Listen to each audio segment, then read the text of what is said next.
Hello.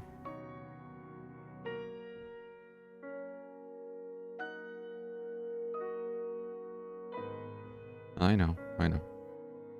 I've been gone a while. Didn't want it to be this way, but it just happened. Even today, it's already pretty late. So I might not be doing a 2-hour stream. I'd only be doing 1 hour. But we'll see.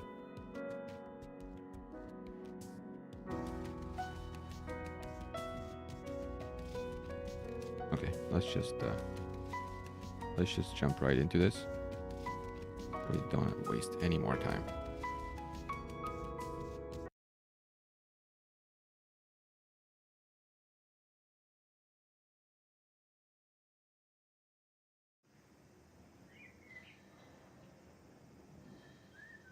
Okay. I opened my eyes and smelled something strange. A familiar scent from the kitchen. No freaking way, bro. Borscht, let's go. I jumped off the bed and ran out of my room. But he wasn't in the kitchen. Agme was in charge of the stove. Oh. It's you. I wasn't too upset. But surprised. Miko-san. Agme grew embarrassed. What? Made a vague gesture with her head, indicating there was something wrong with me. I looked down and realized I was standing in the middle of the kitchen just in my underwear. Oh. Yeah. Sorry. Huge morning wood going on, by the way. We're not gonna address that. We're not gonna address the sexual harassment that just happened. Just kidding. I'm in my own house after all. I knew a Russian many years ago, before the war. He used to cook a great borscht with those garlic buns.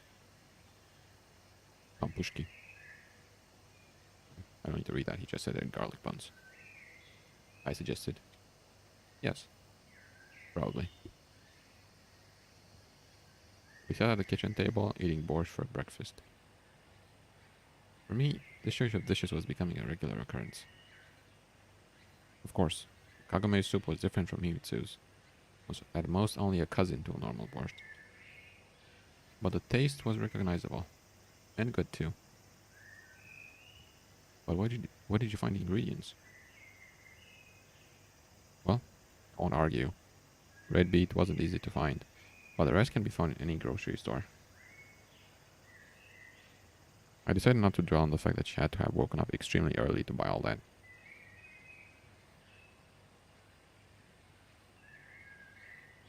And that she probably spent the last of her money on it.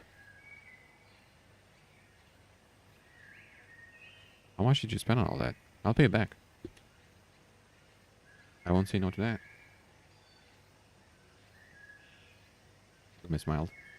I was about to go to my room to grab my wallet when someone knocked on the door. Or, more precisely, banged on it like they were trying to knock it down. I immediately realized it was no common guest and looked at Kagome. But she seemed just as scared and perplexed as I was.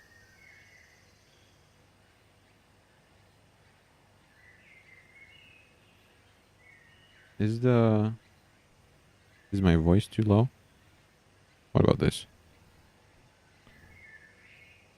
As I check the stream now, it seems kind of quiet. Maybe more like this? I don't know.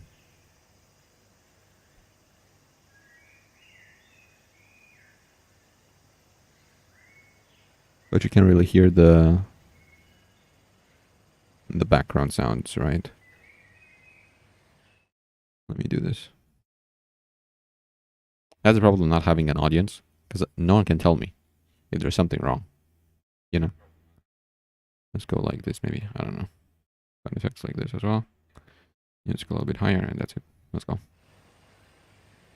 This should be better, maybe. Hopefully. Maybe now it's too loud. I don't know.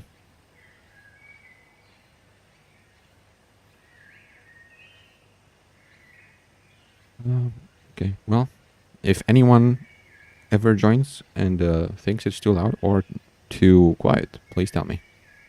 And I'm serious. I'm begging you. Tell me. I want to do a good stream. So, I desperately need feedback to know if I'm doing it right or not.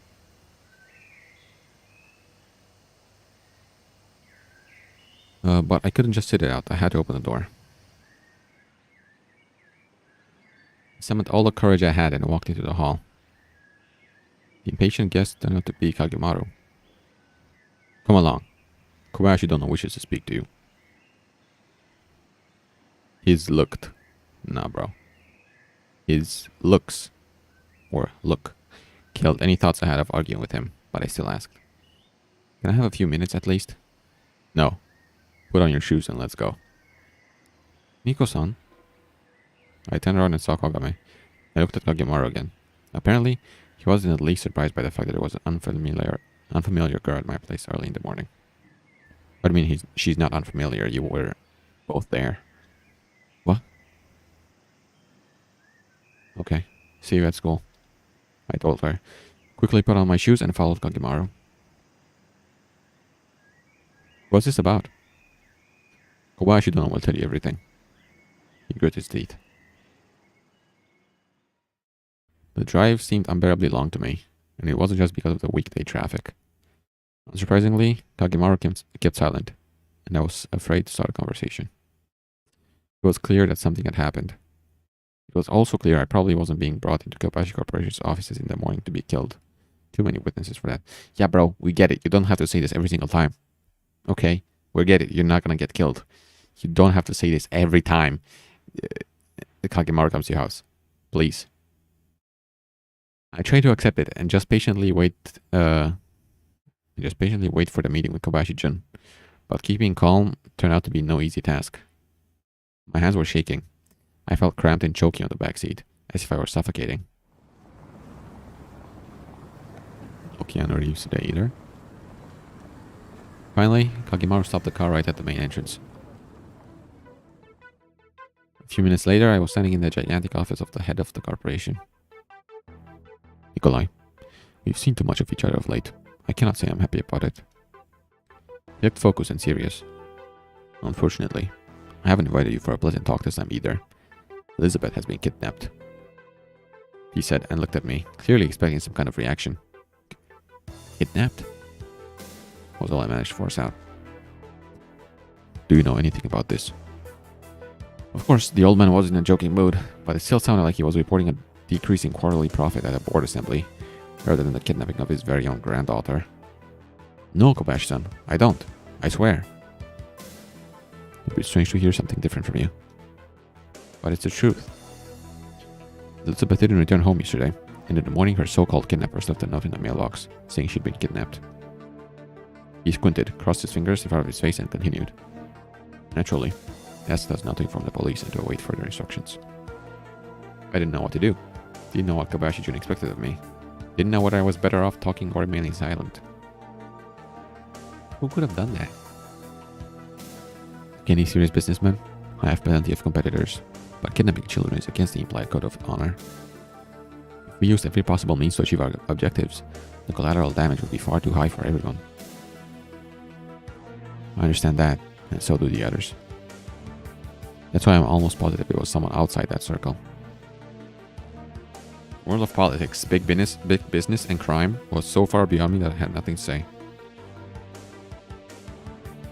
That's why, Nikolai, I started to suspect people Elizabeth has met recently. I was at home the whole day yesterday, and I have witnesses to confirm it. That's good. The old man leaned back in his armchair. Kobayashi-sama, you don't think it's me, right? Why would I kidnap Ellie-san? I'm not a detective or a forensic psychiatrist. Besides, I have no desire to get inside someone else's head, especially that of an impulsive teenager. His words made me uncomfortable, like a t-shirt label scratching against my back. But it didn't seem like he really suspected me. Otherwise, Kagemaru probably would have been asking the questions. Maybe, contrary to what he was saying, Kobayashi-jun wanted to test me and see if I knew something Ellie was hiding from him. Kobayashi-sama, you should understand that I don't know Ellie-san that well. Sure, she invited me to play in her band, but my circumstances have changed and... It was quite reckless of you to deny such a generous offer. Maybe, but for now I have no time for music. You see, a classmate of mine turned to me for help. The restaurant burned down. Is that correct? Obviously, he knew without me having to tell him. Yes, that's right. So yesterday, the whole day... Except, where had Kagome been until late at night? All day I was at home. I have witnesses. I still paused, but forced myself to continue as if nothing happened. How convenient. You don't believe me? Nikolai, it's not about whether I believe you or not. What matters is whether Elizabeth is safe. Well, yeah, who would argue with that? Can you remember anything else that might be important? I thought about it. Kawashima's and Asakura's arrogant faces came to mind. Revolt? The old man clearly knew about Kagome's restaurant being burned to the ground. What did he know about our conflict with Kawashima's gang? I prudently decided to remain silent. Oh, Kobashi-san, nothing for now. But if you remember something... He sighed and stood up. I'll bid you goodbye for today, but this conversation isn't over yet. Kagimaru brought me to the first floor and pushed me out of the lift. You can find a way out. I passed the turnstile, sunk deep in thought, and bumped right into a European-looking man in a strict business suit. Excuse me, I muttered, and headed for the exit of the Kobayashi Corporation building. Who is this man? Because he didn't have a sprite for no reason. But I didn't go home. Instead, I rushed straight to school. Kagume's busy evenings. Her grudge against Ellie. Oh, Kagume's busy evenings. A grudge against Ellie. Did I really suspect her of kidnapping Kobayashi Jun's granddaughter? Bro, what the fuck? Are you insane? Bro, my title is the most appropriate title for this episode, apparently. Nikolai, bro. Fat L. Fat L on this man. Jesus. This man is a walking L. It didn't seem like Kagome had the means to pull something like that off. But did she have the motivation? It's not easy to kidnap even the most average person, let alone the heir to Kobayashi Corporation. But Kagome's behavior of lately, I think you mean, suddenly began to seem just way too strange to me. Irina was another suspect. She'd already shown interest in my relationship with Ellie. More importantly, was just the kind of person from outside that circle Kobayashi Jun had been talking about. It was clear that the old man knew many secrets KGB was interested in. And, quite importantly, Irina wasn't burdened by the infamous Japanese code of honor. But I couldn't interrogate her. I could talk to Kagome. I didn't want to storm into the classroom in the middle of the lesson, so I had to wait for a break. Finally, the bell rang, and as soon as... Oh, so many mistakes. Teacher walked out, I ran over to Kagome. Fortunately, she'd gone to school today. Let's have a talk. Miko-san, is everything alright? Her surprise was quite appropriate, but something about it seemed faint to me. We're about to find out. I grabbed Kagome by the hand and walked her to the hallway. Ellie's missing. She's been kidnapped. What? Not here. She hissed at me and walked towards the stairs. Indeed, on the roof we could talk without any witnesses. Cold autumn wind wailed through ventilation grills, making the place far less cozy than it had been just a couple weeks ago. Ellie's missing. She's been kidnapped, I repeated. Do you know anything about it? No? My face didn't even twitch. I looked at her closely, trying to detect any signs that my words weren't news for her. Bro, what the fuck are you on about, bro? But Kagome remained impenetrable to me. Are you sure? This man is so dumb. I hate this man. Bro, the most, like, from what we know, except the KGB, right? A crazy scenario, but it's still pretty plausible, is that Kawashima and Asakura's gang kidnapped Ellie in order to frame us. That is the most obvious scenario. Like, it is very plausible. Like, very plausible. You wouldn't even have to convince me. You could... I don't know what the right word for this is. You could tell me this theory, and I would, like, 80% be okay with it. Miko-san, are you trying to just kidnap Kobayashi? You have your reasons. And how would I do that? He smirked and walked towards the railing. Well, you were wandering around God knows where the last couple days. I've been looking for my father, Shelly exclaimed angrily. Yes, but for some... Yes, dumbass. People actually care about other people, unlike you. Oh, oh my god, bro. This man is really something else. Jesus Christ. I responded in a less confident tone. Nico-san, I don't have to report where I go to you. And even if I wanted to, don't you think? There are other people who have issues with Kobayashi. Like who, for instance? For instance, Asakura was at school yesterday. Oh my god, bro. Oh my god. Oh my god, this man. This is the biggest L imaginable. Like, when you know those children videos that teach you the alphabet? A is for apple and whatever. L is for Nikolai, bro. I'm sorry. Jesus fucking Christ. Yet you're accusing me because I've allegedly been wandering around. She was probably right. You dumb fucking idiot, bro. I let my emotions get the better of me. What fucking emotions? You're a dumbass. There's no emotions. You are just a fucking idiot, bro. I'm not accusing you. Yes, you are. I've just had a very unpleasant conversation with Kobayashi-jun. Yes, you're a dumbass. And he suspects me. And now you try to bring someone else down. Fucker. You, Nico-san? Kagome scoffed nastily. Me? Yes. But if you're here, you must not be the primary suspect. What else did he tell you? That he got a note, in which the kidnappers demanded he didn't go to the police and awaited further instructions. Kidnappers? So there are several of them? God, I don't know. I went to the bench and sat down. Interesting. Interesting what? But if you try to help me, then my restaurant mysteriously burns down, and now Kobayashi gets kidnapped. If I were you, I'd suspect me too. So, Nico-san, I don't blame you. I do. I do blame him. He's a fucking idiot, bro. But think about it. Nah, he can't think, bro.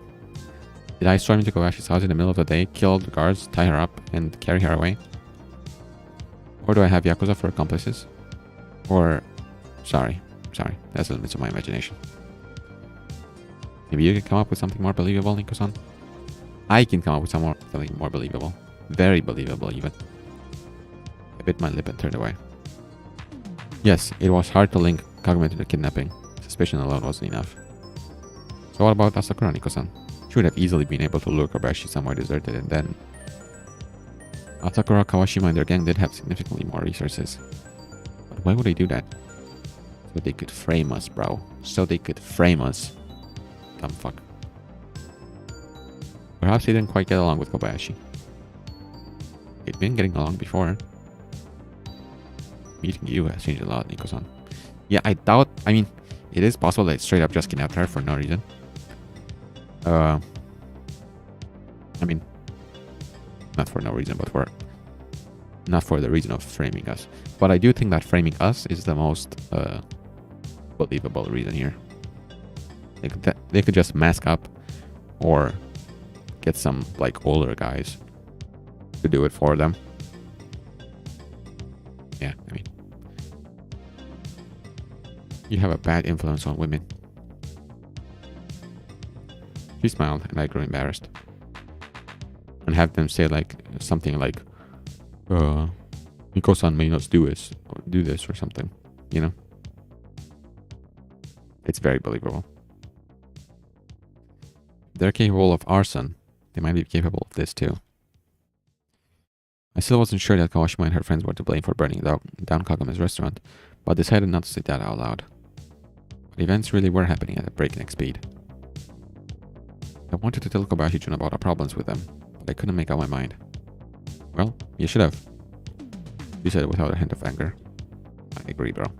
Well, yeah, but then I'd have to tell him about you and Ellie not getting along. Kagome thought about that. Maybe you were right not to do it after all. You don't seem to be afraid of Kobayashi-jun at all. Not more than the circumstances demand. Yeah, well, if she'd been in my shoes in that office, she'd be singing a different tune. Why are you smiling? And no, you shouldn't have to say Tokobashi Jun that Ellie and Kagome don't get along. You could have said, see, I made them angry. I got in a fight with them because they were bullying Kagome, and Ellie was defending her and me. So they got mad at her. How about that? Easy. But you're dumb. Nothing. Just thinking that you two have something in common. Really? I was genuinely surprised. You're both stubborn and willing to climb over the other people to get to your goal. I don't know who you think I am. It was a joke. Calm down. In any case, being compared to a person like that is flattering. You're welcome. Alright, Nico-san. You have a good reason to skip class today, but I need to go. Can I expect you for lunch? Of course. Kagome smiled mysteriously and ran away. So, somewhat unfortunately, I had to admit that she had persuaded me of her innocence. Fuck. I hate you. I'm sorry, but this just... It's too much for me. I hate this man. I really do. I really couldn't imagine a way Kagome could have kidnapped Ellie alone. It was at the very minimum, strange to imagine that she had accomplices, given that she had great trouble making even regular friends. So what was the forecast for tomorrow? If things kept escalating like this, I'd have to prepare for giant robots to invade Tokyo sometime this weekend. I left the school and walked slowly towards home. I should have asked Kagome where the Asakura had been at school. Well, I could ask her during lunch, which I still had to make. For some reason, I desperately wanted to focus on going to the store, choosing the best produce, and turning it into a meal that people besides myself would enjoy. And that's exactly what I did. Shopping always makes you feel better, even if it's only for food. I returned home from the store, loaded with groceries. In order for Kagome to truly show her cooking skills, she'd need supplies. Strangely enough, Moriki-san's shoes weren't in the hall. But the bags, their weight pleasantly pulling on my hands, didn't let me focus too much on the fact. I hopped into the kitchen and froze. Sitting casually at the table, legs crossed, was Irina. Don't worry, Nikolai. The old man went to the market. I immediately felt relieved. What are you doing here? I asked coldly.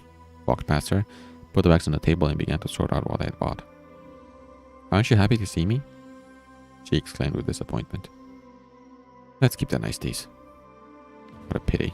That's what I came here for. I drew myself away from the food and looked at her with disbelief. I wanted to praise you for a brilliantly conducted operation. Operation? Why, of course. The kidnapping of Kobashi's granddaughter. What, you seriously believe it was me? My laughter was almost hysterical, but Irina didn't show any surprise. Who else could it be? Kobashi-jun wouldn't lie about his granddaughter's kidnapping, would he? So what? Is that a reason to suspect me? How do you imagine I pulled that off? That's what I want to hear. With details, if you could. I moved forward and rested her chin on her interlocked fingers. That's nonsense. I started to get angry. This situation had stopped being just strange and was turning into a farce. Nikolai, don't be shy. She began to whine, pretending to be a bimbo student. You know what? I can understand why Kobashi-jun might suspect me, but you know that I'm just a normal high schooler. Irina frowned, the expression of friendly naivete vanishing off her face at once. So you're saying you have nothing to do with it? And your new friend, Iwamura, was it too? Kagume's just a student, same as me. I paused to think of what I was going to say next. Of course, she has more reasons to be upset with Kobashi Corporation, but that on its own means nothing. If all I needed for revenge was a desire for it, then there would be significantly fewer people on the planet right now. Why are you being spied on? By who? Japanese. In a different situation, I wouldn't have risked coming here, but I really want to know how you managed it. I didn't kidnap Ellie. Calm down. There's no need to shout. She looked around. We might be heard. Well, let them hear. Everybody should know I have nothing to hide. What a nice development then. It's nobody's fault. Irina dramatically flung her arms up in the air. It's stupid to suspect the Japanese. The Americans have nothing to do with it, nor us. Who was it then? Flying saucers? Maybe. I calmed down a little and looked at the situation from Irina's point of view for the first time. It did seem pretty strange. And I could just have assumed that an instant accident happened to her, if not for the note. You know about that too? Kobayashi didn't really want his granddaughter back. His actions were hard not to notice. So, Nikolai, I was sure it was you. He made a pause and then smiled cunningly. And your friend. What, how much did I really trust Kagome? I could try to persuade Irina that she wasn't involved all I wanted, but if I myself had doubts, the KGB major would definitely notice.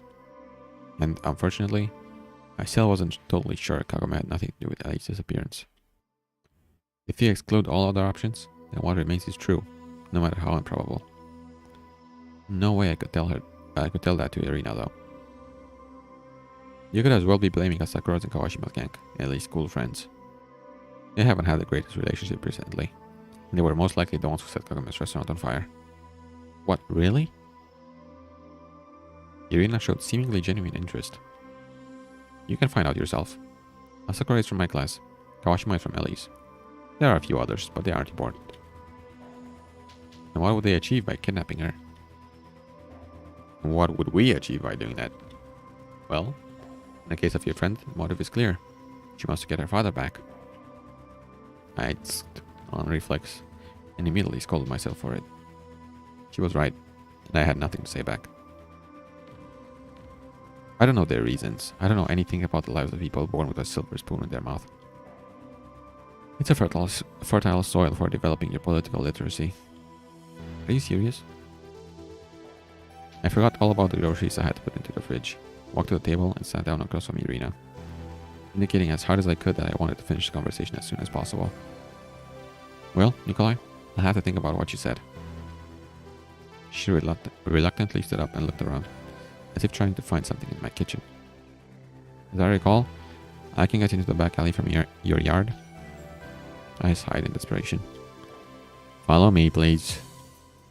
Once Irina was through the hole in the fence and out onto the narrow path someone had left between the plots of land, I returned to the kitchen to think. So I'm under surveillance? I walked to the window and carefully peeked outside. Of course, the telecommunications van you had seen in a spy movie was nowhere to be found. In fact, there were no cars parked on our boring little street. But Irina wouldn't lie about me being spied on. There was no doubt about that. Kobayashi-jun had made it clear he wasn't going to trust anyone's word when it came to his granddaughter's life. Her life. I really didn't want Ellie to get hurt, or worse. Even if we never saw each other again, I had nothing but deep sympathy for the girl. Maybe it was mutual. Maybe, in another life, I'd have a chance to take our relationship to another level. But now I had to take care of Kagome and her grandfather, and I could feel the bond between us getting stronger by the day. Yeah, but you suspect her of kidnapping, bro. Sure. A huge bond. Huge. As if we were criminals, robbing one bank after another. Bonnie and Clyde. No, bro. You're not Bonnie and Clyde. Shut the fuck up. Bonnie and Clyde are not people to idolize. They really aren't, bro. Not that I had any desire to end up the way they did. Yeah. Somebody knocked on the door.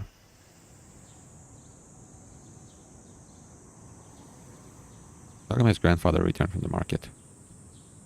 Moriyuki-san, I exclaimed, grabbed him by the hand and pulled him inside. Where have you been? Good afternoon, Nikko-kun. I was buying groceries, see? He shook a burlap bag in front of me. Yes, and you let the perfect stranger in. Perfect stranger? You mean that lovely lady from social services? Social services? I smirked powerlessly. Well done, Irina. Yes, she told me we were being compensated for our property burning down. And gave me 10,000 yen. Can you believe it? Bro, let's go. Even though 10,000 yen is not much today, the yen has really taken a hit. But that's not a discussion to be having now. I grumbled when we entered the kitchen. Didn't you think that's too little for a burned down restaurant? Well, I was just happy the government remembered us at all. You weren't surprised by the fact that the social worker wasn't Japanese? That did surprise me at first. I spent a moment in thought. She was so polite and nice. I don't doubt it. I sat on the chair and turned away from him. The old halfwit would probably let burglars in without a second thought. Why do you talk like that? Oh, what do you, son? The old man responded as if waking up. Do you know... I tried to formulate the question on the go. Where Kagome has been going lately? She told me she looked for her father, but I want to ask if she might have any acquaintances or friends. Acquaintances? Friends? The old man put that back on the table, sat in the chair Rina had just occupied 5 minutes ago. He folded his arms like a chess grandmaster, thinking over his next move, and started talking. I don't know much about Kagome-chan's life before she had moved to the restaurant. Her mother divorced Shinji when the girl was very young, and we'd almost never talked. If that happened a couple of years later, Kagome-chan and I would have probably remained strangers. Where did her mother die from? Sorry to ask. Cancer. She was very ill. I see. I was never quite good at expressing sympathy, and I didn't know what to say in this sort of situation. Should I have shouted about how sorry I was and tried to comfort him? And then come across as insincere? Or maybe it was better to remain silent? But then I'd be seen as heartless. Although the old man didn't react in any way to my casual I see, I continued. Of course, Kagome-chan talked to her father, but I don't think she'd ever thought she'd need to move to our place. You see, she and her mother lived in Shirokan, and naturally, such a change of environment can be a shock. Shirokan? I repeated, as if he'd just given me the solution to a problem I'd been trying to solve for a long time. What did Kagome's mother do for work? I don't really know. It was some sort of desk job as far as I remember.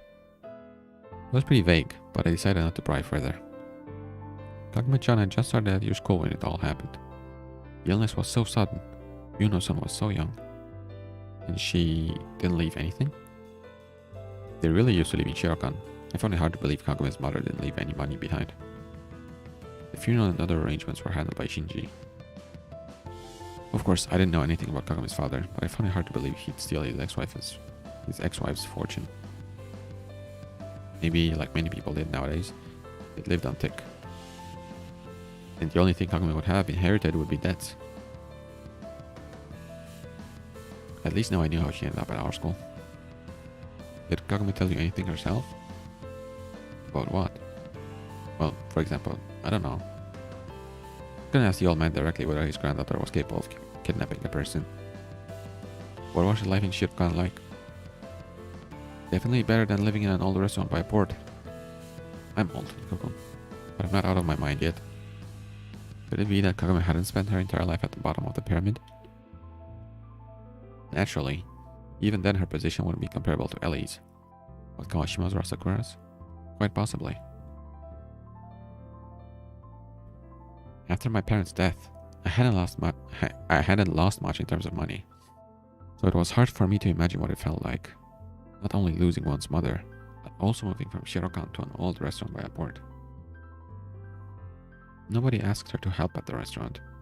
We were managing somehow. We volunteered for it. He suddenly smiled. And at first, she couldn't do a single thing.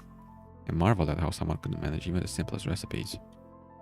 But she put in so much effort. Little by little got so good at cooking that we even started getting more guests. Some would come specifically for Kagome-chan's cooking. That's worthy of respect. But I always knew that she was forced to adapt to the new environment. In the beginning, Kagome-chan almost never talked to me or Shinji. As if... He pursed his lips, giving an elusive resemblance to Kagome. As if we were the ones to blame for her mother's death. It's hard to lose a parent. I've gone through it, and I wouldn't wish it on anyone. There were many orphans after the war, but back then, people saw many things differently. They have TVs, telephones everywhere, rockets being launched into space. But in our time, people seem to be more genuine and kinder, I suppose. I'm sure everyone eventually thinks things used to be better in their time. Even when Shinji was little. He stopped talking, so lost in his own thoughts I couldn't even hope he'd return anytime soon. But then the old man suddenly raised his eyes, for the first time clear and full of understanding. Gifts of Sea was built by my father at the turn of the century. In a sense, my entire life has been spent in that restaurant. I don't know who would need me now, or why. I had nothing to say for the second time. I started feeling uncomfortable sitting next to him, but the doorbell saved me. Kagome had to return from school. Oh, you bought groceries? Perfect. She noticed the bag standing on the table and began to sort out the products. Kagome opened the fridge and found out it was full already. Are you preparing for war or what? Moriyuki-san seemed to be trapped in his memories of the past. He couldn't quite switch from that difficult conversation to his daily life. I'll leave you young ones alone, the old man said, not addressing anyone in particular. Stood up with what was an effort? I don't know what this is supposed to mean. And walked to his room. What is it with him? Nostalgia. What were you talking about? Nothing in particular. I definitely needed time to digest all that new information about Kagome. Kosan? She frowned. Ah, right, lunch. I was about to start cooking but forgot. How did you live without me? She smiled and grabbed the apron. I was sitting in the same spot, thoughtfully watching Kagome make lunch. I couldn't get Kagome's grandfather's story out of my head. But I also had to inform her about Irina's visit. Do you remember what I said about the woman from the KGB? Yeah? She didn't turn around, but the knife in her hand lost some of its speed. So she was here today. And? She thinks it's me who kidnapped Ellie. You? Kagome laughed sardonically. Or you. But I was ready for that reaction. So the KGB suspects us? I tried to persuade Irina that I have nothing to do with it. What about me? Well, I put in a good word for you too. How courteous of you, Nico-san. Of course, I would have preferred to be sure she actually was innocent. And what should we expect from her? I don't know. Well, you know her, not me. Saying I know her is an overstatement. You get what I'm talking about, Nico-san. Kagome was starting to get angry. Well, it seemed to me that my arguments were good enough for her, at least for the time being. On the other hand, Irina had a point. What do you mean? Well, no matter who you pick, the Japanese, the Russians, the Americans, it seems like nobody's to blame. But Ellie has still been kidnapped. What about her friends? Did you mention them? I didn't respond immediately. Nico-san? I did. Maybe Irina will manage to dig out something the others haven't. Excellent, Kagome said with deep satisfaction. Her reaction seemed a little sacrilegious, and I wanted to change the subject. Oh, and your grandfather let Irina in, took her money, went off to the market, leaving her alone here. I'll talk to him. She replied calmly. You would be so kind. I suddenly noticed something weird about Kagome's legs. Her knees were curved slightly inwards. Why do all Japanese girls have such strange bone structure? Also, Moriyuki-san told me a bit about your mother. I didn't really want to start this conversation, expecting she wouldn't be happy about it. But curiosity got the better of me. Did he? Kagome reacted to my words with barely concealed irritation. Yes, I'm so sorry. My parents died immediately. I didn't have to watch them suffer day after day. It was a long time ago. You used to live in Shirokan? That was also a long time ago, Nico-san. And he said you used to be really bad at cooking. That I found hardest to believe. If you aren't happy with my food, don't eat it. It'll be easier for me. The smirk bore no anger. I'm happy with anyone's cooking as long as I don't have to cook myself. Kagome suddenly drew herself away from making lunch, turned around, wiped her hands with a towel, and looked admonishingly at me. You know, Nico-san, if you ever want to compliment a girl, don't say anything like that. Yeah, and you're an expert at compliments. I laughed for no reason. Maybe I was different when I lived in Shirokan. What would you know? Were you? What if? The water boiled, so she had to go back to cooking. It was hard for me to imagine that Kagome used to be different. We often smirk when we hear something along the lines of, I was slim when I was young. Could you ever imagine that fat slob as a fit young man? Could I imagine Kagome as a talkative, friendly, cheerful girl? And most importantly, could she have changed so radically in only a couple of years? I mean, it's puberty, yes. Yes, she could have. On the other hand, if it was true, then I could somewhat better understand her dislike for Ellie.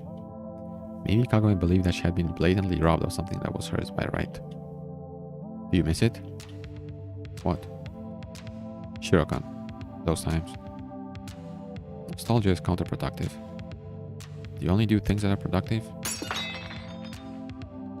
She accidentally knocked down a plate at the edge of the table, sending it to shatter across the floor. Oh, I'll clean it up. You know, we have a saying that broken dishes are good luck. And we say that a broken plate is a loss. She bent over to pick up the fragments and grumbled. The place is so dirty, Nikokun. Seriously, it feels like you're living in a stable. I really wasn't a fan of cleaning. Not to mention the honor of it normally fell to Himitsu. I repeated, as if making sure I'd heard her correctly. I can say no? It's your house. Kagome scoffed with discontent. Alright, you may, but I'll help. As long as you're out of my way. She smiled.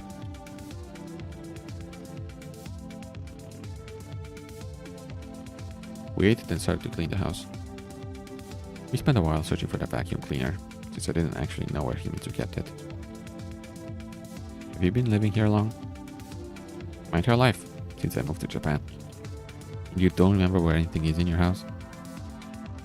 She frowned. Well, you see, I don't do all this stuff myself often. Do you have servants too? Something like that.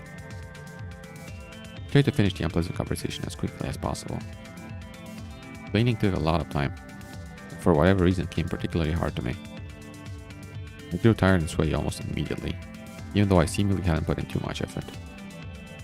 How did Himitsu manage to run around with a mop and rag the whole day? Never get tired, or at least not show it. Kagome turned out to be more prepared for housework. A restaurant must always be kept clean, she said with pride, and I had no reason not to believe her. At some point, her grandfather attempted to help us, but Kagome strictly forbade it. His back wasn't good. He'd fall apart in the process, is what she said. I was sure he would too. Something as simple as cleaning suddenly caused me to feel a surge of positive emotions. I was disgusted to admit it, but for a short time, I began to feel not completely useless. Kagome also seemed happy. She clearly enjoyed anything she could do well. You're practically glowing, you know. Kagome was mopping the floor around the fridge, raised her head, and looked at me in surprise. Hopefully not because you've got an exposed wire somewhere here.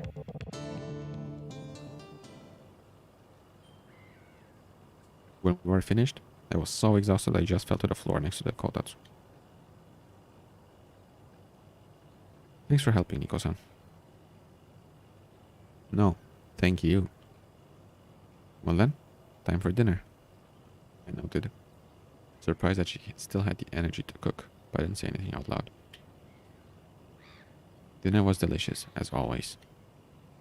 I didn't know whether I'd be able to learn to cook so quickly if I were in Kagome's shoes. Probably not, to be honest. The vast majority of people tend to give up on things when they realize that clever hands aren't enough to handle them. It's also about the feedback. Most people want immediate results, and aren't willing to wait and bear the discomfort. I remembered my mother telling me about that, but if good advice could change a person's behavior, by now humanity would be colonizing the solar system instead of wasting time with pointless internal conflicts. Kagome-chan, your cooking is even better than usual. What did you add to the curry? A bit of sweet pepper. Wonderful. I'll have to remember that.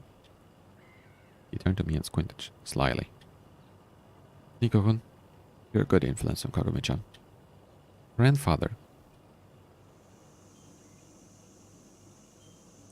I forced myself to wash the dishes, And then we just sat at the table, resting, while Moriyuki-san walked out of the yard and fell asleep there. The peaceful atmosphere at home was definitely making me comfortable, but at the same time, it seemed somehow unnatural, as if we were in the eye of the storm. Nico-san, are you worried about something? Of course I am. Aren't you? I'm just trying to appreciate the moment while it's here. Good for you.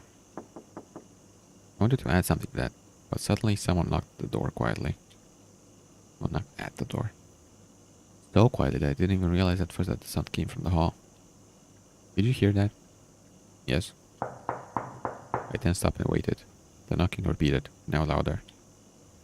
Are you expecting guests? Yeah, throwing a party. I flung off, stood up, and walked to the front door. Is it Himitsu? When had I last thought of Himitsu? Yep.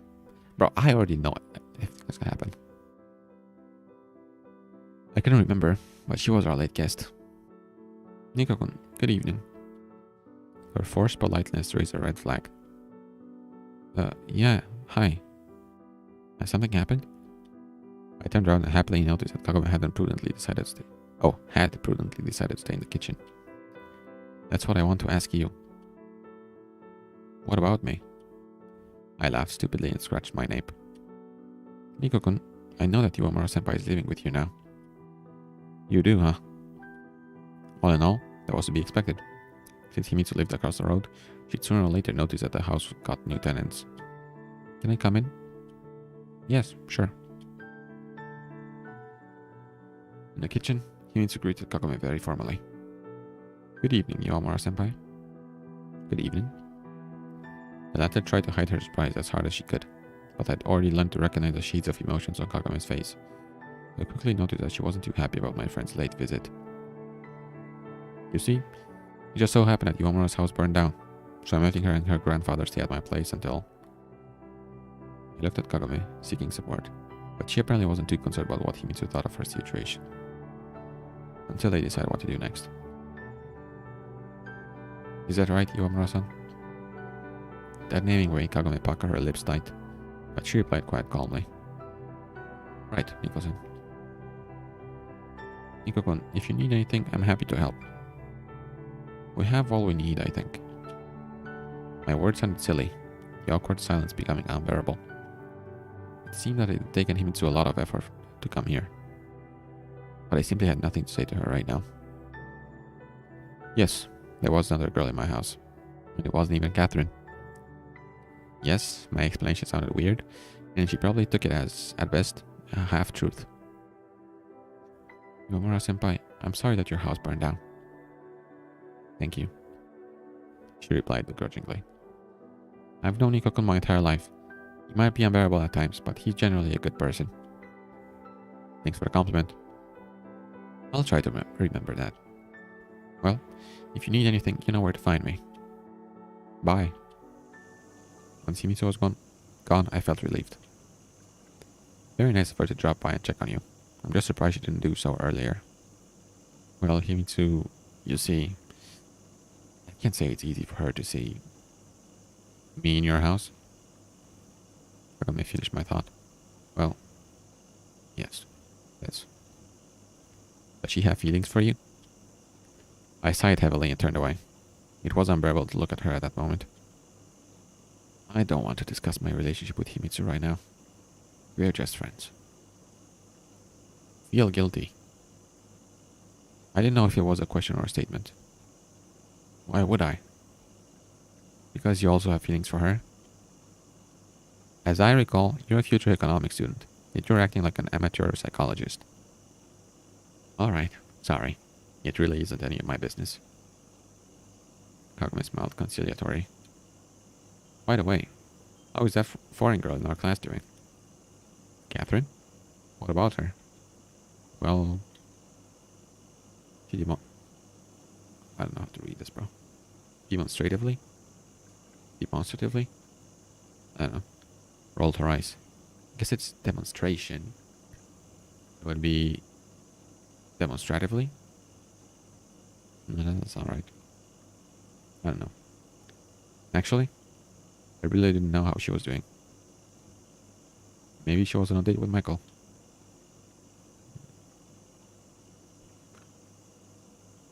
You're so...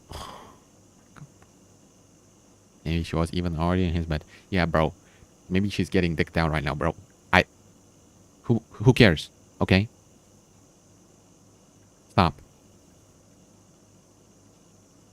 Jesus Christ. Nico-san, you seem to be enjoying inexplicable popularity with the girls far school. Yeah, let's go, harem protagonist.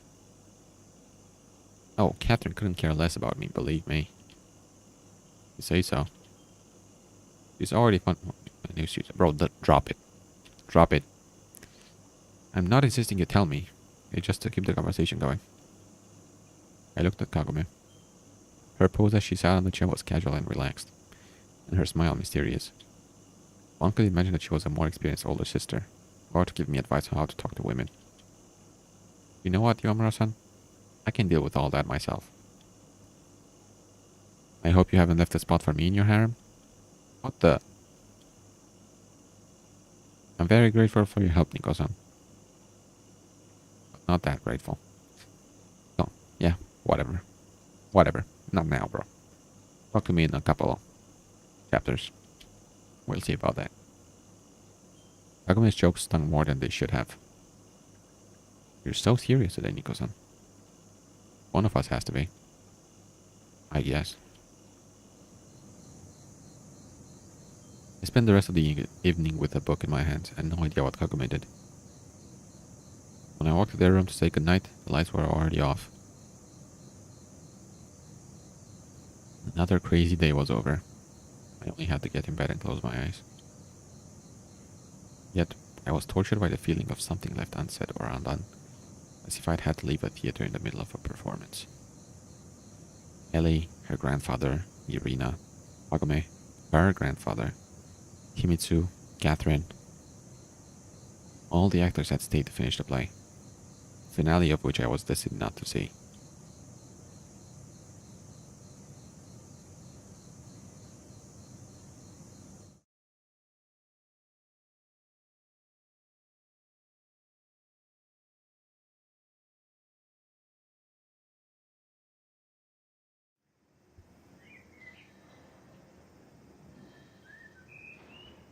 Nico-san, wake up. I heard somebody's persistent voice in my dream. We'll be late for school. Sunshine, just 5 more minutes. I opened my eyes, but instead of Himitsu, I saw Kagome leaning over me. Oh, it's you. Disappointed? A little. What time is it? Late enough to not make it to school on time. She kept standing there like she was waiting for something. Well?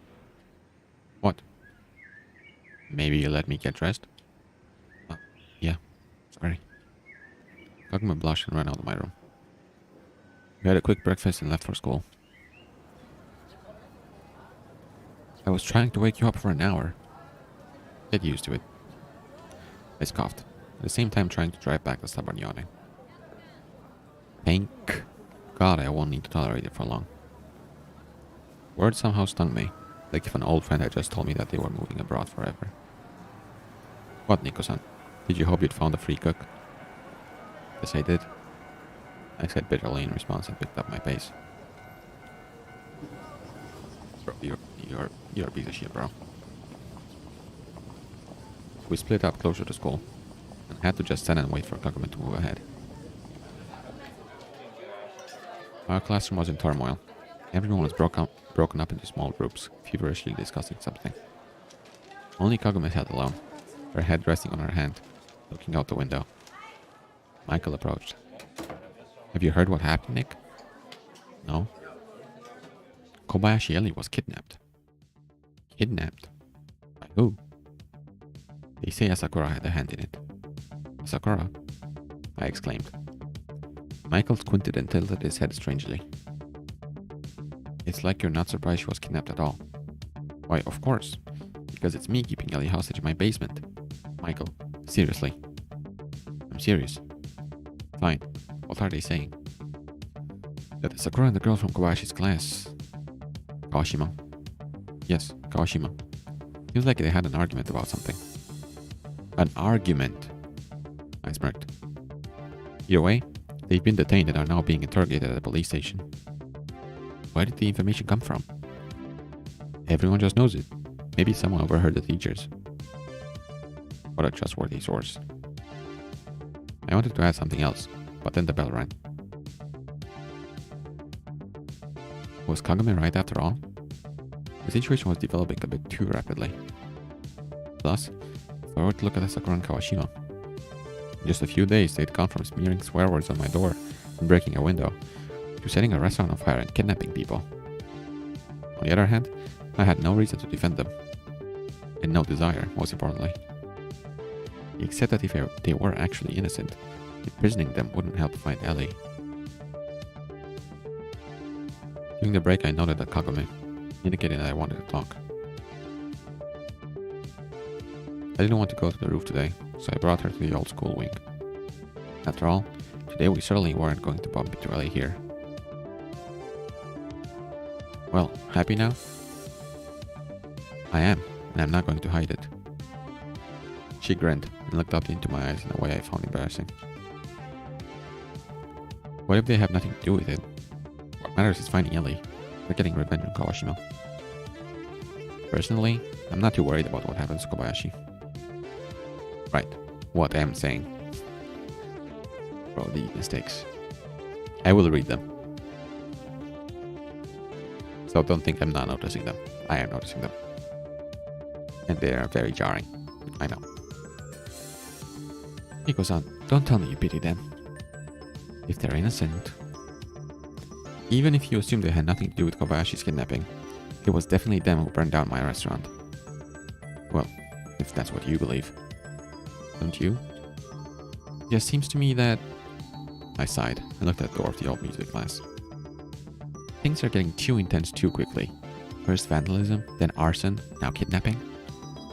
I'm willing to admit that at least Kawashima isn't an idiot, but isn't this a little too much? Besides, don't forget that they basically worshipped Ellie. They had something to lose. Do you think they know what loss is? Kagome scoffed with disdain. I don't think they burning with desire to find out. She noticed the direction of my gaze and jerked her shoulders in irritation. Nico-san, it sounds like you're defending them. I'm not defending anyone. I just want to learn the truth and to rescue Ellie. You seem to be too concerned about her. If something happens to the granddaughter of the head of Kobayashi Corporation, we might all be found guilty. You haven't forgotten that I was in his office just recently, right? Is that the only reason? The only reason. I flung my arms up in the air and stepped away from Kagome, demonstrating my extreme disappointment in her lack of forethought.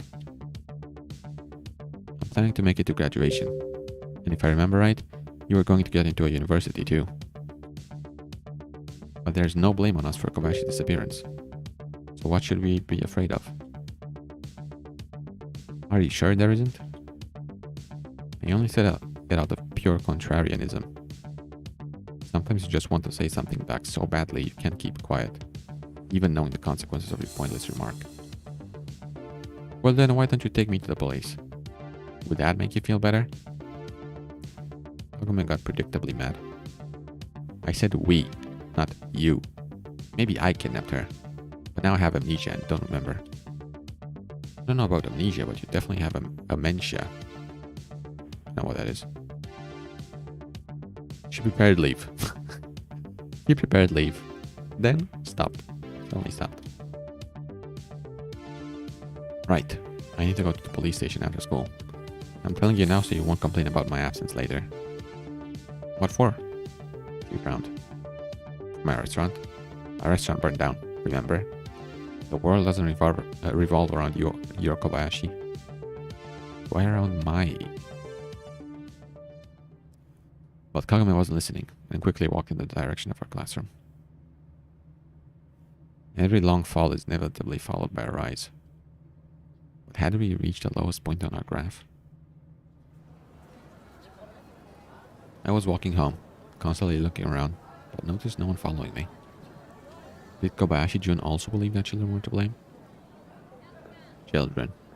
I smirked inside. But what else would I call them? Teenagers? Well, that didn't change much. Children can be far more cruel than adults because they can't distinguish between good and evil. When they were children, did anyone bother to explain to Kawashima and Ko how they were supposed to behave? But the matter with Ellie was still unresolved. I could imagine them kidnapping Kagome, but it didn't appear like they had had any problems with their leader. Moriyuki-san was watching a meaningless TV show and was happy to see me back. Good afternoon, Nikko-kun. Kagome went to the police after school. Did you know about that? Maybe. I can't remember. Alright. I had to make lunch, but as soon as I opened the fridge, the doorbell rang. According to chaos theory, anyone could be standing at my doorstep, from Himitsu to the Prime Minister of Japan. But it was just the arena. Nikolai, so good to find you home. First, you knew perfectly well that I was home. Second, isn't it dangerous to show up at my front door in the middle of the day? Don't worry, you aren't under surveillance anymore. Thank God, I said with irony. But this piece of news did bring me significant relief. Will you invite me in? I'm not being watched, we can talk outside. I turned around and looked at the hall. Moriyuki-san is at home. Oh, but we already know each other, Irina exclaimed cheerfully. Yet. As you wish. He frowned. We walked through the road. I leaned against the fence and crossed my arms over my chest. You must have already heard that the police detained several students from your school. I have. Do you believe me now? How would I put it? She sniffed and looked around. I'd never noticed how cozy your neighborhood is. Well, Irina thought for a moment, then finally replied in a serious tone. I don't know what kind of relationship you have at school, but those kids are just kids. We wouldn't be able to kidnap Kobayashi Ellie while her guards were watching. And we have no information that any kind of, let's say, clash took place. So you don't believe they're involved either? Either? The school friend was doubting that too. Friend, huh? Is that all? Nikolai, it feels like you're interrogating me. She wrapped her arms around herself and pretended to shy away from me. You also shouldn't forget that most of the kids that go to your school aren't from normal families. If you want my opinion, I think they were framed. By who? Irina waved her finger in front of my face. I don't have all the answers. But you at least don't suspect me anymore, right? You can suspect a criminal. If you really had been the one who kidnapped Kobayashi Ellie, you'd be a hero to us. I see. In any case, it seems like it must have been someone outside the system. And if you know anyone like that, I'd suggest you take a very close look at them. Why does it sound like you're hinting at someone in particular? Who would that be? A Yomura?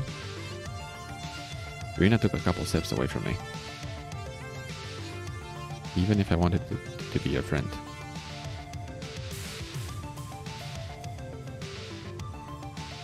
But why would you? Because then we'd know the whereabouts of Kobayashi Ellie. Do you want to know that? Well, we can't abandon a poor girl in trouble. Yeah, sure. I repeat, even if I wanted it to be your friend, I don't believe she'd be able to pull it off. You just don't know Kagome. I smirked. Do you want me to tell me something important about her? She squinted cunningly. No, nothing really. Fine then. Irina looked at her watch and moved a strand of hair away from her face. We'll keep in touch. Don't disappear. Where would I, anyway? I grumbled after she'd left.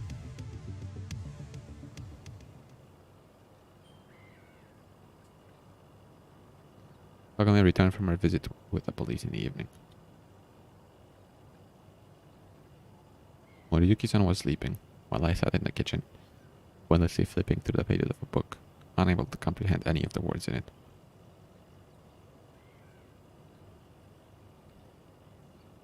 It's as quiet as a graveyard in here.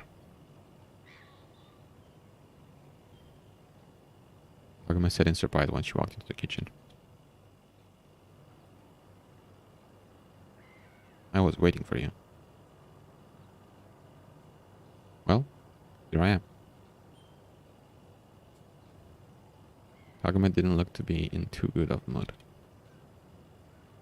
Nobody's thought about dinner yet, I assume. I was waiting for you. I repeated in the same gloomy tone. Niko-san, I told you I'd go to the police. And how did it go? Nothing definitive yet. What? Nothing at all? Well, they believe it was arson. No one in the neighborhood provided any useful information. No one saw or heard anything. I see. I felt strangely upset at her, but couldn't quite grasp the reason why. But I still had to tell her about the arena. That woman from the KGB came today. You said we're no longer under surveillance. That's great news. I continued, ignoring her enthusiasm. But she thinks Kawashima's gang was framed.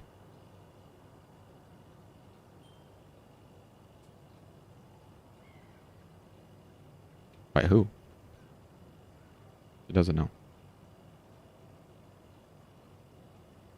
Kawame looked at me carefully for a couple of seconds, then walked to the fridge and began to take out ingredients to make dinner. Do you agree with her? She's got a point. It would be stupid to ignore it.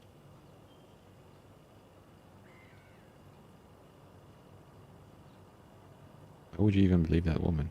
Because she's your compatriot? I could hear how annoyed she was. Apparently, Kagame really wanted to see Asakura and Kawashima behind bars. So far, her information has been accurate. And what, has she told you anything particularly sensational? Sensational? Well, I wanted to answer, but realized I couldn't think of any examples.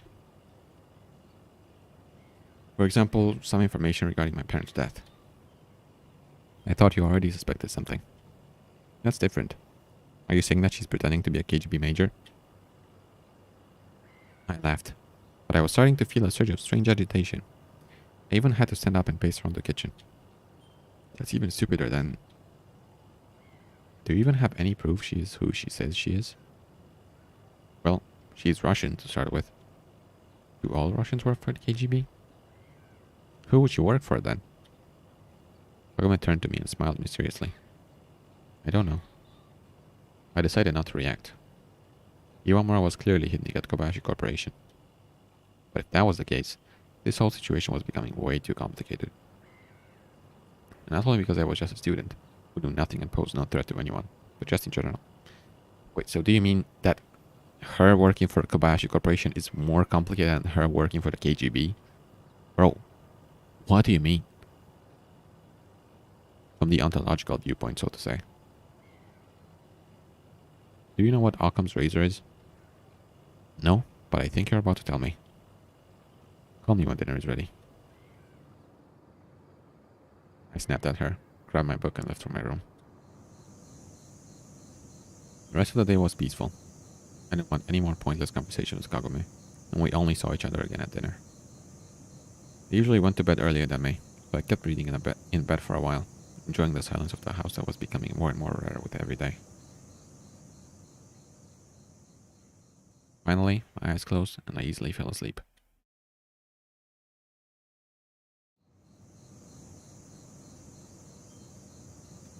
I was woken up by a noise from the yard, a familiar one. It only took me a moment to realize what it was. It was the noise of the planks I moved aside yesterday to let the arena out of the back alley.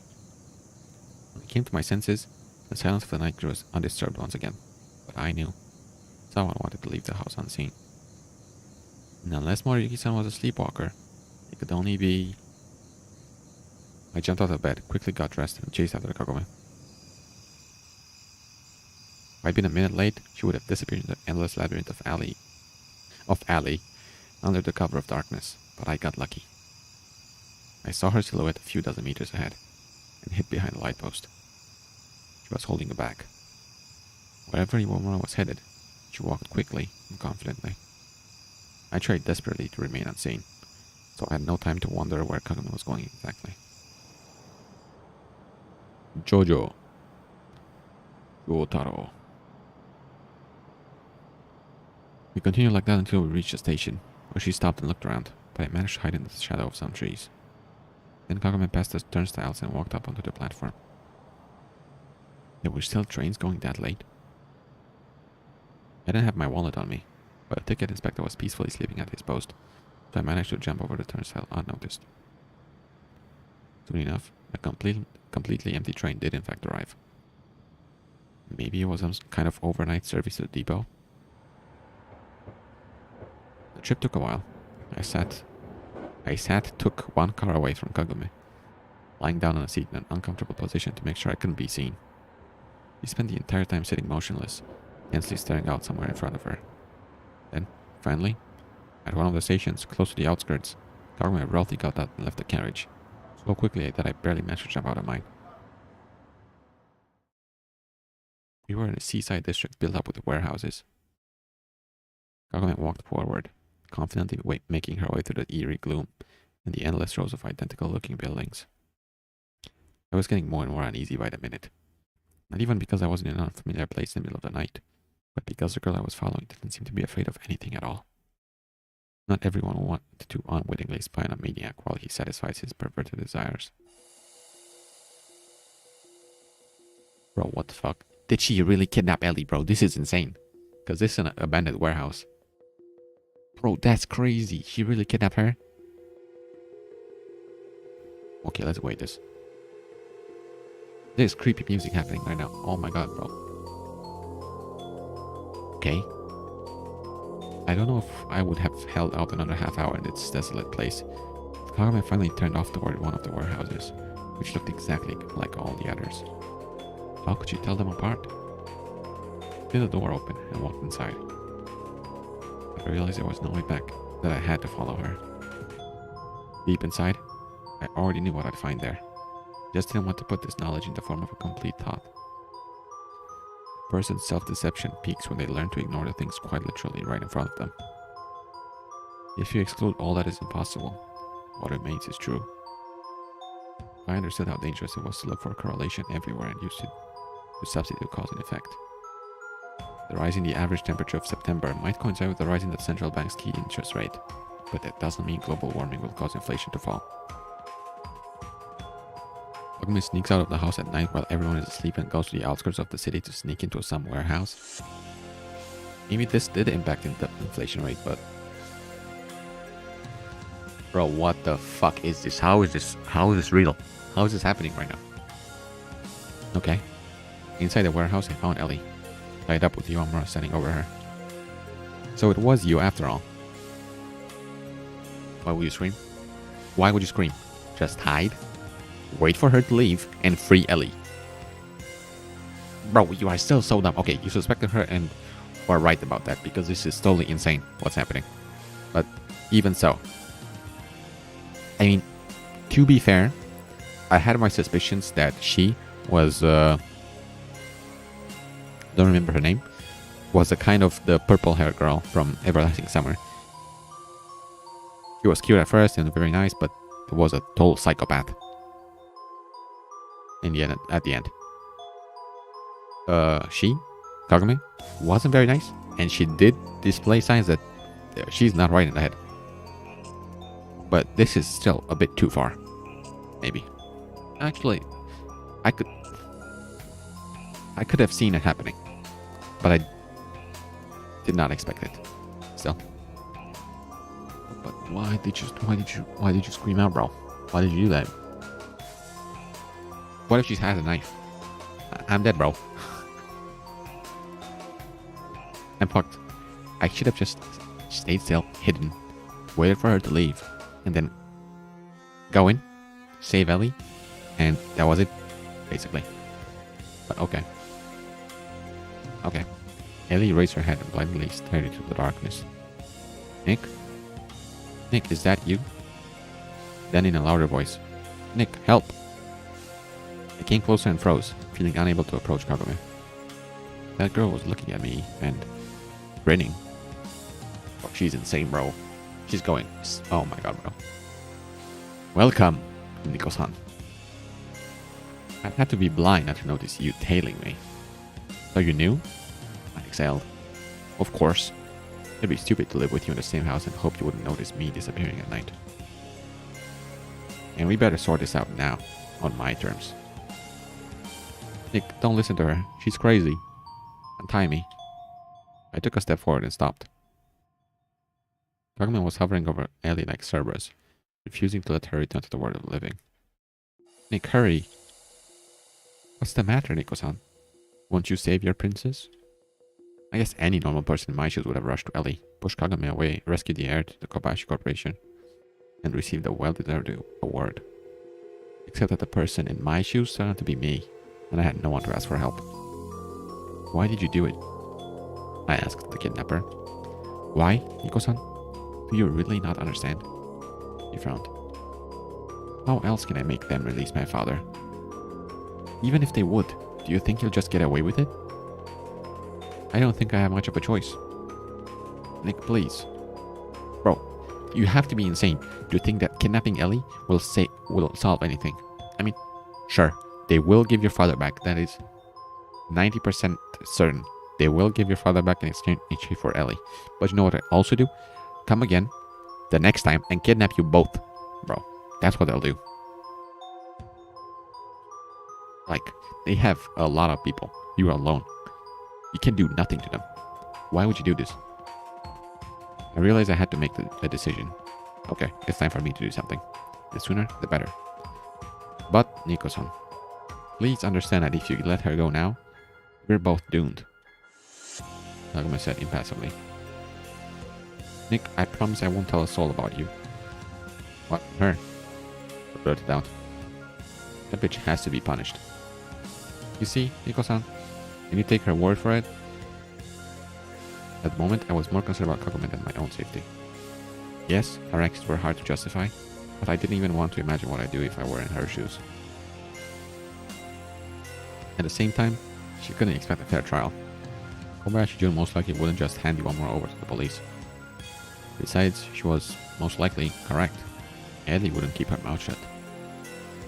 And why would I believe her at all? By now she'd say anything to have me free her, but she could easily change her opinion once she was safe. Someone in a situation as extreme as this wasn't going to think too deeply about what they saw. I was with Kagome, her kidnapper, so I was guilty too. Nick, please, Ellie pleaded. I can't stop you, even if I wanted to. Kagome showed me her empty hand. Bro, that's not good, bro. That's not a good sign. That's fake. That's fake security, bro. She has something, somewhere. She had a bag. Where's the bag? Okay. Deciding someone else's fate was the role I was least suited for. I'm very suited for that, so please. I was angry at Kagome for dragging me into this situation one way or another. I was angry at myself for not being more cautious. Even at Ellie, for the same thing as me. Deep inside, there was a cowardly wish to run away. Let Kagome deal with her problems herself, without involving me. Well, Nico-san? Nick, please. I was there, and I had to make a choice. I'll make the choice right now. Let's go. Okay, I'm saving. I'm saving right now. I'll save here. And of course I will free Ellie. Fuck you, Kagome, dumbass. My heart bled for Ellie. I had to stop this madness. With an effort, I walked to Ellie and untied her. Oh, she didn't kill me, right? Kagome sighed in disappointment and took a step back. I helped Ellie stand up. There was gratitude in her eyes, but at the same time, stubbornness and determination. I've got to... She was mumbling as if she'd just woken up. I let her go. What? You let her go? Don't let her... Why? Why, bro? Why did you let her... Oh, this man is such an idiot, bro. You should have talked to her, bro.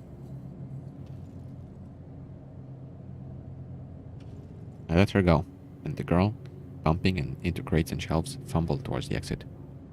Wait, I said, rather for the sake of formality than really trying to stop her. Well, are you satisfied? Cogman wrapped her arms around herself and looked like someone who had just been informed that the stock markets across the world had crashed. You must be out of your mind. I couldn't do anything other than this, no matter what. You should have known when you let me follow you. You're just trying to find someone to blame. Me? My cry bounced back to me with a muffled echo under the ceiling of the warehouse. Was it me who kidnapped Ellie? Did I bring you here and force you to make a choice? Sorry. If you decide to commit a crime, at least keep other people out of it. And all that matters to you is that you keep your hands clean. What matters most to me is to stay alive. Then you shouldn't have let her go. I was already starting to realize that Kagame was right, in a way. Even if by some miracle Ellie would keep quiet about seeing me here, it's my place it would come to for Iwamura. I didn't know whether I'd really handed her a death sentence, but I harbored no doubt that our life would never be the same. You should probably leave my place. She pursed her lips and frowned. I'm not kicking you out, but you must realize that after this. Why, Nico-san, finish it. Hand me over to Kobayashi Corporation. Might even receive a bounty. Oh, come on. I waved my hand and on reflex took several steps towards the exit. I suddenly felt unbearable to be there, next to her, as if I really was to blame for something. Now what I should do is go straight to Kobayashi-jun. Or what I should have done is go straight to Kobayashi-jun with Ellie. Tell him, bro, I saved her. And I'm not asking for anything in return other than you leave Kagome alone. Okay? That's what he should have done. It was the best course of action. The absolute best course of action.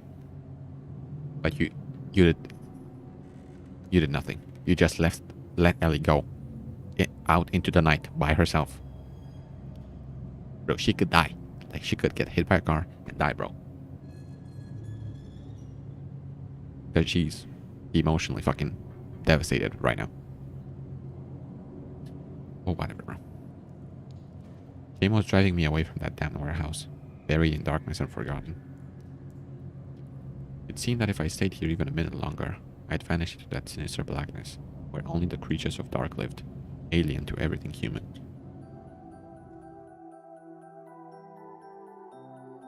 I leapt out onto the street, breathless and desperately gasping for the cool night air. Ellie was nowhere to be seen. Could she find the road herself without getting lost in this industrial... What? Really, eh? Okay. Anyway, it was no longer my problem. Yes, it is your... This fucking... Jesus Christ, I hate him. These of all in the world I liked forgetting anything. But at this moment I wished I could change my decision. No, not to leave Ellie tied up, but maybe at least pause and think about it. The modern world demands instant decisions and action. But at the same time, it doesn't tolerate mistakes and has no pity for those who make them. And sometimes, the best strategy is to take no action at all. If both options lead to greater evil, is it right to look for the most acceptable among them? Don't resist evil with violence came to my mind.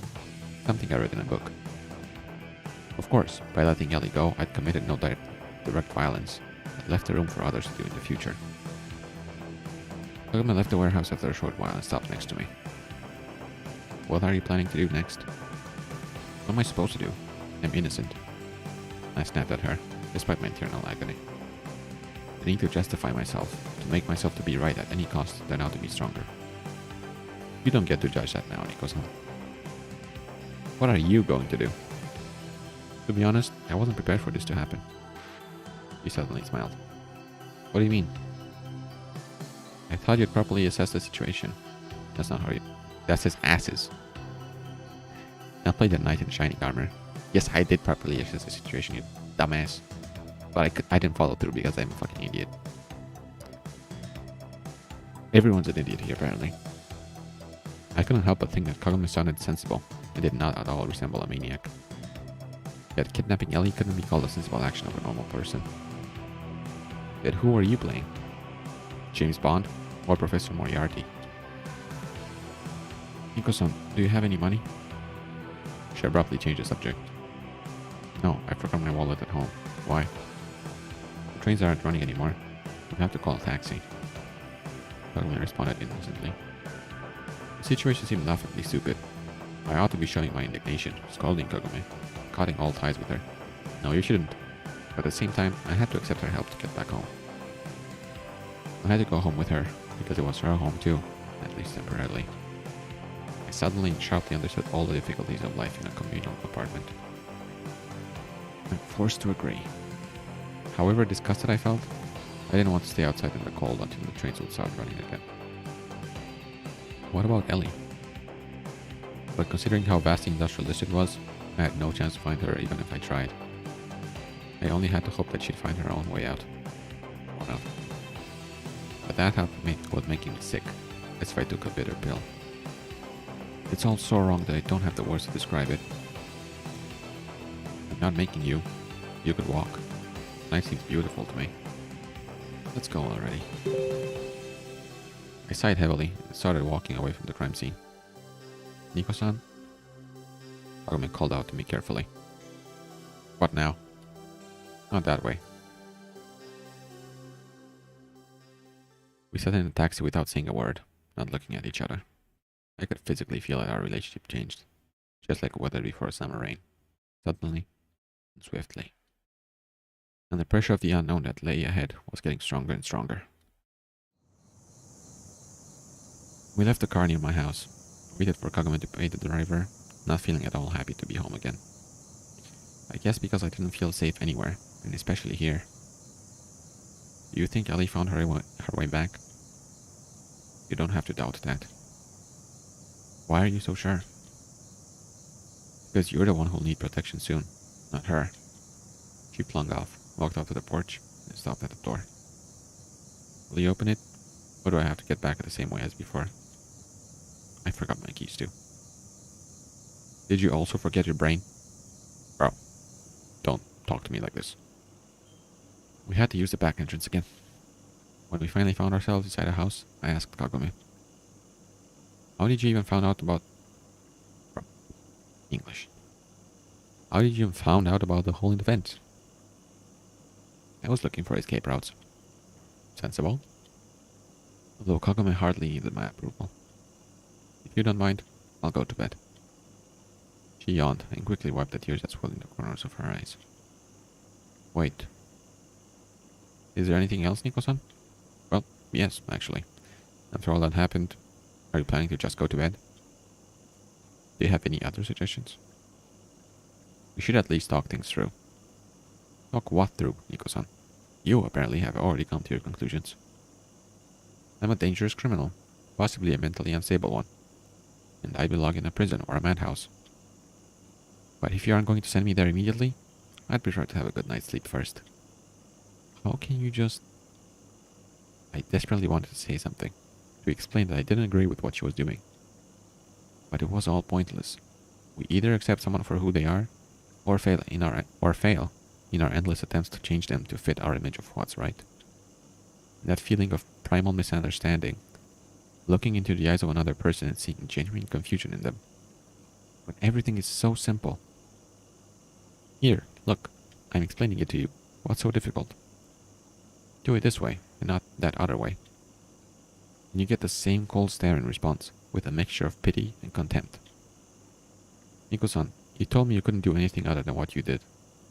Neither could I. But I'm at least worried about what happens next. I shouted, completely losing control of my emotions. I'm worried too. But I understand I have no control over it anymore. She responded calmly. We did what we did.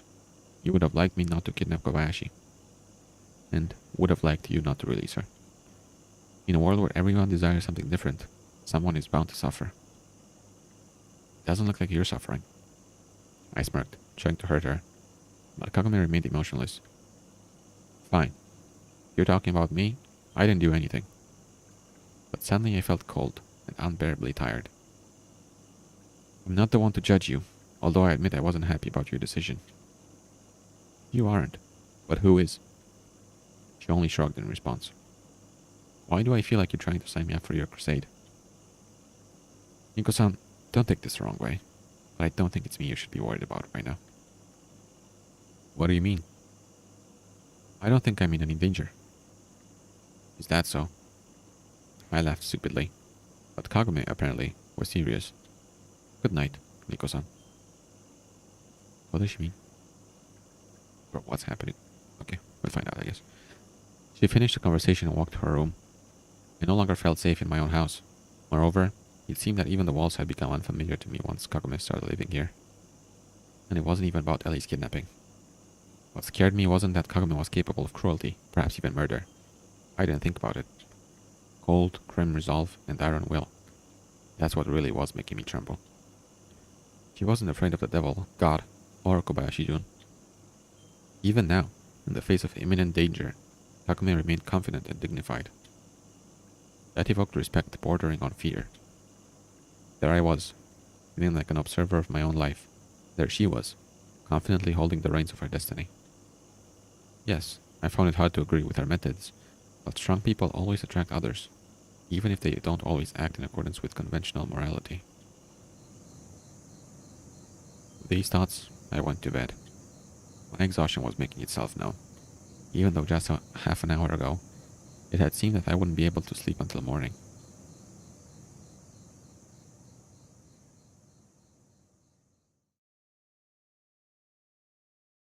I was drowning in my dream, desperately wheeling my arms, only sinking deeper under the water.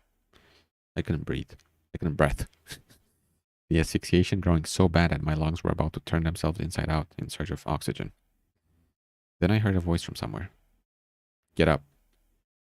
It was a rough and a strangely familiar voice. Kagemaru? Well, let's go. I opened my eyes, and Kagemaru's enormous face occupied my entire field of vision. Don't even think about screaming. He growled, grabbed me by the shoulders, and lifted me as easily as if I were a bag of rice. What? I didn't have the time to be scared, or even understand what was happening. Like you don't know, son of a bitch. Get up. We're going for a ride. He grabbed the trousers hanging on a wall hook, and threw them at me. Ellie, memories of yesterday began to creep in like flashbacks. It wasn't me. I wanted to send him to the next room to Kagome, but the words stuck in my throat. I didn't like you from the start. Why did Kobayashi-don spend so much time on you? I was desperately looking at the garden door. If I managed to run past him, I could. But Kagemaru pulled his jacket aside, showing me a holster with a pistol in it. Watching American movies, I'd never understood why people could go to their death willfully and obediently. Maybe at times the plot could justify it, but it always seemed to me that all you had to do was pull the gun out of the villain's hand, jump off the train, kick the guard, and you'd be saved. Oh, hello, fishy. What's this game about? Tough one. Who's this Yakuza guy and why? And are you dating him? His name is Kagemaru, and I am not dating him, sadly. He's not one of the love interests, unfortunately. And I don't really know how to explain this game. It's complicated, I guess. It's a visual novel, what more can I say? Is it murder mystery related? Not really. I mean, kind of, but not really. There has been no murder yet. But it is kind of mysterious, I guess. Because one of the girls' father was kidnapped by this big corporation he used to work for on a secret project. And my parents used to work at the same corporation at the same secret project, and they died in a car crash like a year ago. So yeah, it's that kind of like mystery thing. So it all revolves around this big corporation for which this Yakuza guy works for. Now he came to kidnap me. That's basically what's happening.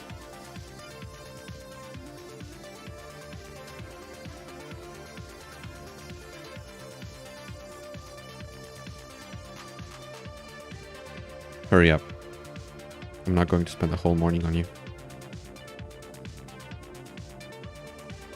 Then I realized that the sun had risen in the east, coloring the morning Tokyo mist a soft shade of pink.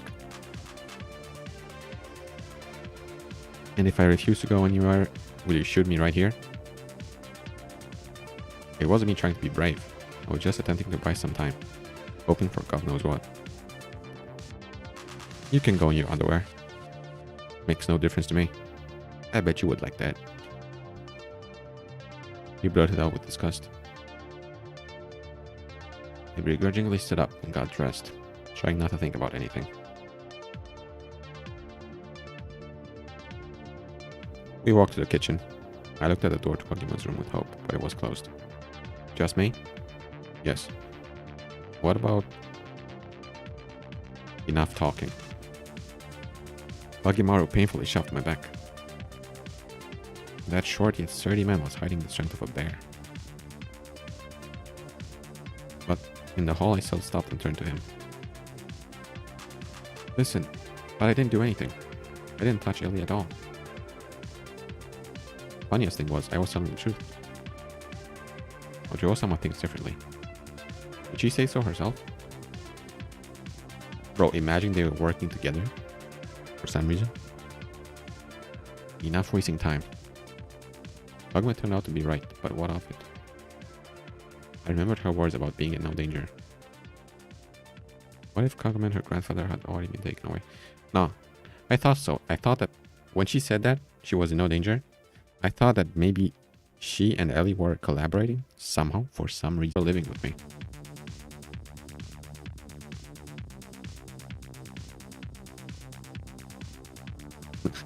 True.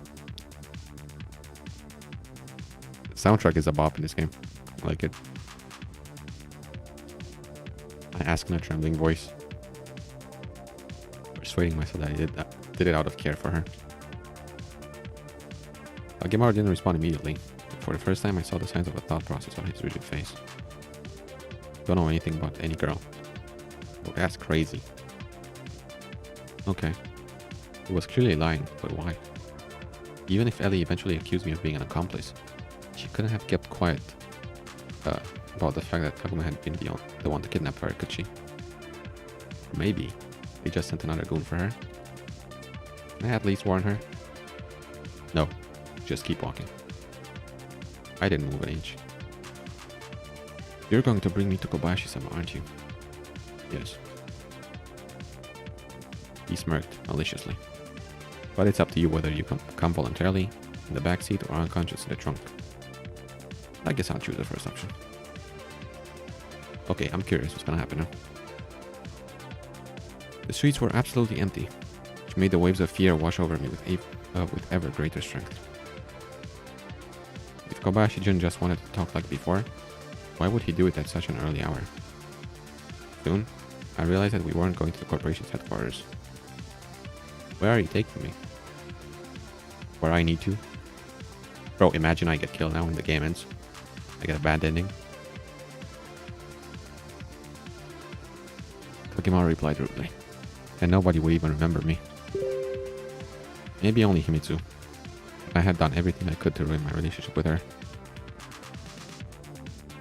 Maybe in a few months, the police or government employees would come over to my house to find out why I wasn't paying my bills anymore.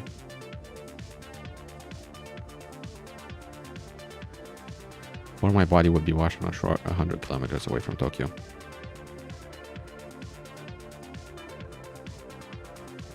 Or I'd be found hung in Aokigahara, which I guess would be even worse. And then, you didn't think about this, because it's the 80s, but then Jake Paul would come. Or no, Logan Paul would come and film you. Not too bad, I guess. Not too bad of an ending. And even Himitsu. Would she be mourning for long? Catherine, Kyosuke, Michael, Ellie, Kagome. It seemed like they'd forget about my existence the very next day. No, I didn't want to be a cow led for slaughter. I tried to open the door at the traffic light, but it turned out to be locked. Gimara noticed that, turned back and hissed. I told you. And he punched me? Oh, hit me with a wrench. Okay. Sigma move. I came to my senses in a complete darkness, unable to move. My arms and legs were up against something. It seemed like I was in a tiny cell or a terrible guess made my entire body tremble. I'd been buried alive. The walls did seem to be wooden. The muffled blows of my hands against them responded with the sound of shifting soil. Bro, are you kidding me? Is this really a bad ending? I wouldn't say they are usually my thing. I haven't played a visual novel in like years, I think. But I enjoy them. From time to time. But yeah, if you have recommendations, then sure. Don't know when I'll play them. I'll keep them in mind.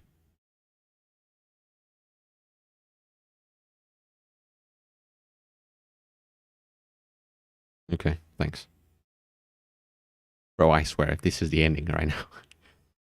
I shouted as hard as I could, but soon ran out of energy. There probably wasn't a single soul for many kilometers around. Where had my life gone wrong? I did everything right, rescued Ellie, and this is how she paid me back? Of course, it may not have been her fault, but that didn't make my situation any easier. Humans are made in a way where they always try to look for connections and figure out why things happen. It doesn't matter to an ant what crushed it, a human's boot or a fallen meteorite. Similarly, I just wanted to get out of here, gnaw my way to freedom through the soil, and forever forget about Ellie, Kagome, and this damned country with its norms and values. To hang a bag on my shoulder and walk to the Japanese Sea and then swim across it.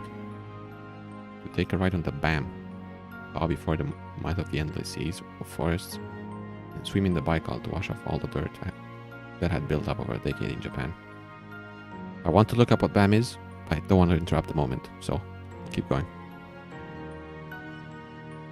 But none of that was going to happen, just because I had wanted to follow my conscience for once. I had no time to prepare for death, if you can ever be prepared. I didn't want to die. I desperately feared that my conscious self would stop existing. Even if there was something after, it wouldn't be me. And I wanted to continue existing as Nikolai Anokin, nothing else. Without any philosophical nonsense, I just wanted to go to bed in the night and wake up in the morning feeling alive. Enjoy delicious food and the warm spring sun, love someone, even if without reciprocation, and feel the flow of time with every cell of my body. I wanted to learn something new, receive and share emotions, enjoy meeting other people, genuinely and without any second thoughts. I promised myself that if a miracle happened and I got out of this grave, I started a whole new life. Then I was immediately beginning to curse everyone and everything. My fingernails tore off. I had long splinters piercing my skin. Blood ran down my hands onto my face. Bro, what the fuck is happening? The outside world shrunk to the size of the casket, 2 meters by 1 and change. I was desperately trying to comprehend emptiness, the state the universe had been in before the Big Bang. Soon enough, that emptiness would swallow everything around us. And if I wouldn't think and comprehend, the remaining billions of years would pass for me like a second. And there would be nothing and nowhere, until the next Big Bang. I was completely exhausted, gasping for stuffy, rotten air, my lungs rattling. It was probably for the better that nobody would find out that my existence ended so pathetically. I'd rather have them think that I ran away and was still alive somewhere, elsewhere. Hope dies last, and I had no hope left.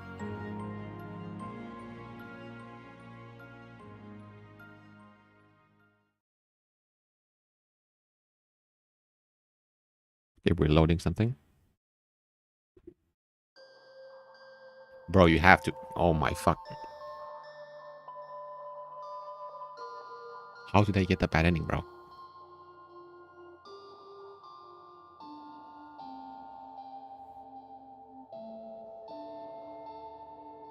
Fishy, you came at the either the best moment or the worst moment.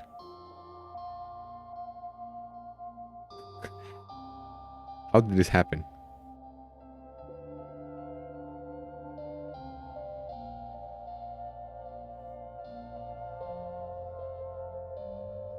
Damn. I thought there was like, I don't know, maybe like 40% into the story. I thought we would go on for much longer. Because there wasn't a lot happening, I guess. And here I am. Buried alive. Holy shit. Okay. I thought it would take me a couple more days to finish this. But no. That's why I didn't think that I would do other endings. I thought I would play this for like, I don't know, 4 or 5 more days. Get an ending and then be done with streaming it. I would do the other endings for myself. Move on to something else. But I don't want to move on to something else with this ending.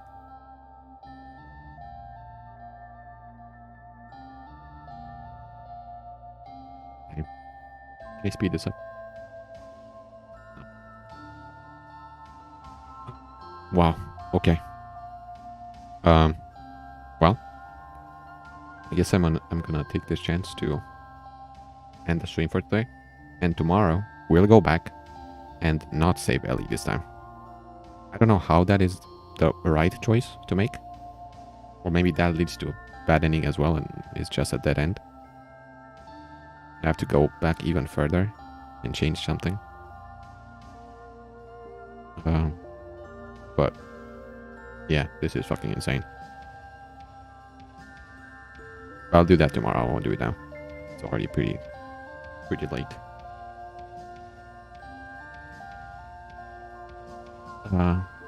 Wait, no. I'll talk a bit more. Good night, Fishy. So, apart from the fact that this was totally unexpected, my impressions of this game, I can't say I am very happy with it. Like, the soundtrack is great. I've already talked about that.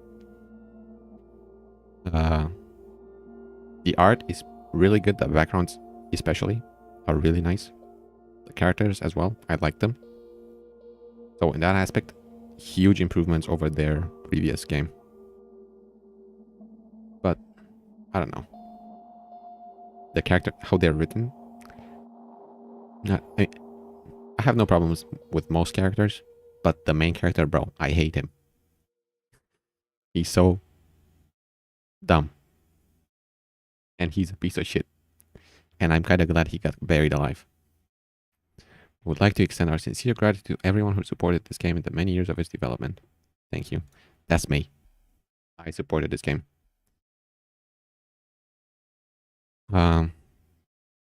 And also the mistakes. Oh, here. I'm gonna come up here somewhere. If these are... Yeah, these have to be supporters. Okay. I'm somewhere in this list. If it's the same list as the one in the menu, then I'm pretty low under all these Russians. But I'm there. And I'm not gonna stop before I see my name on the screen. But yeah, the mistakes, bro. There's so many of them. And I don't know what they did, how they proofread this. Because it doesn't seem like they proofread this at all, to be honest with you. There are so many mistakes. In the English version of this. At least, maybe in Russian there's not that many. Hell yeah, I did. I backed this one up like 6 years ago. It's not based on a different story. It's the developers, Soviet Games. They did another visual novels I played like 7 years ago or something. And then I found out that they were doing another one. And I wasn't even 18 at the time. So I didn't have way to support them. Yeah. And once I turned 18 and got a card, immediately, first thing I did, paid $10 for this game. And then I waited. It got delayed a lot. I think at first it was supposed to come out in 2018 or something. Then it got delayed to 2020. Then COVID came. And then it got delayed again to now. It just came out like 2 weeks ago. Okay.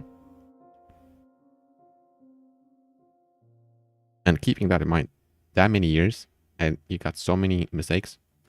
I don't like that, bro. I don't remember there being that many mistakes in the first game. So, I have to say, quality assurance, not good. Not good at all. Like, very bad. But hey, they got nice music. I like this. And the story itself, I gotta say, it's not as good as the first game. Not for me, at least. Maybe I'm looking at this with nostalgia glasses on. But I love the first one. This one is okay. Like, I don't complain. And maybe it's gonna be a lot more interesting if I don't die this soon.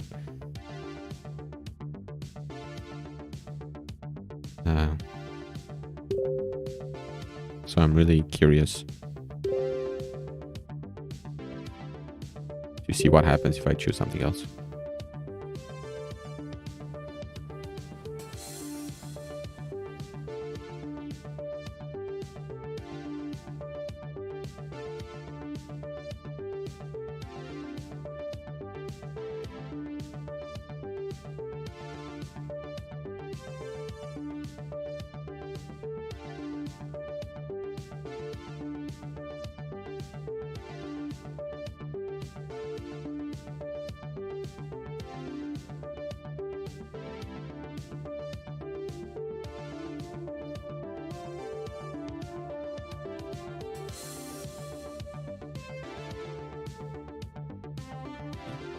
Well, yeah, that's about everything I had to say, I think. I think I covered about everything there is to cover.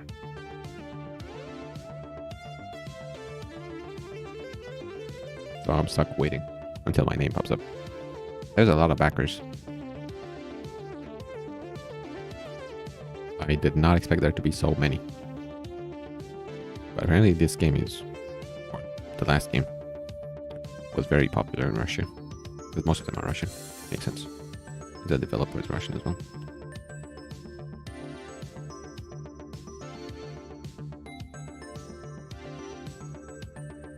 And there's not many streams in English, I noticed. Like, I think I only saw 1 or 2 other streams in English. I looked a couple of times, and usually there's only Russian streamers for this game.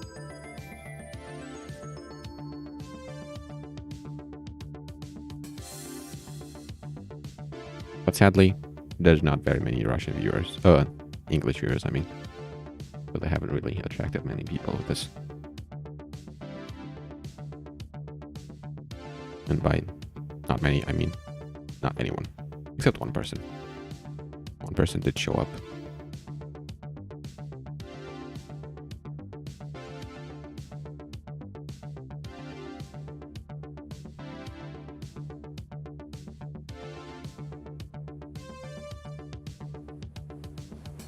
The good part about this, though, is that the music is nice. So I don't feel as bad about waiting. I can enjoy this.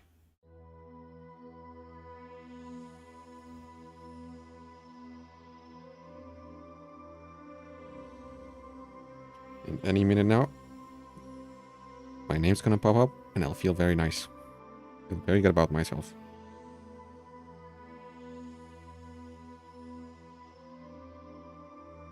Any minute now.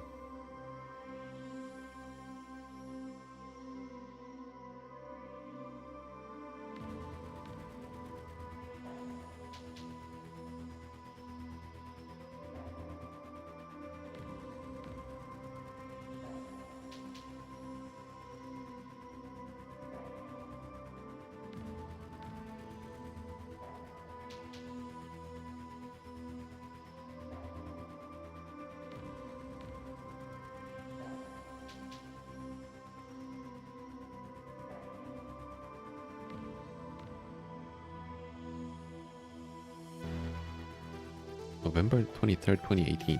That guy added his name. Is that when he made the backing?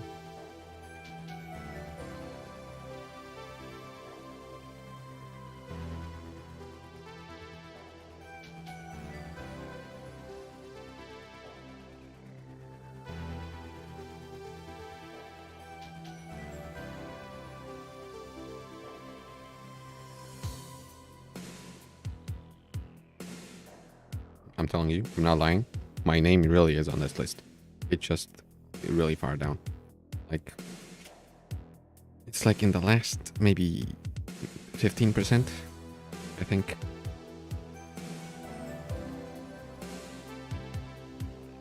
I don't know why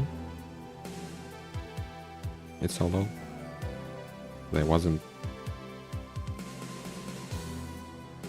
that late to the party. I mean, I think. Maybe I was, I don't know.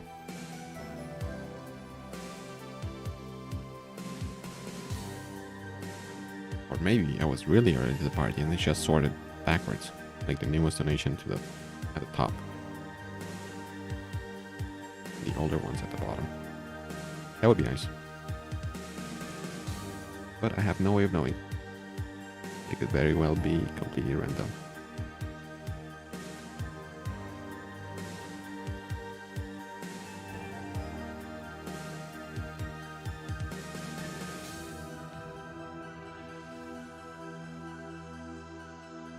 Yes.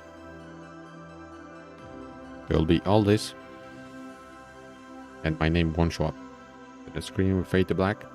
And it will say, and extra special thanks to V for Virtual.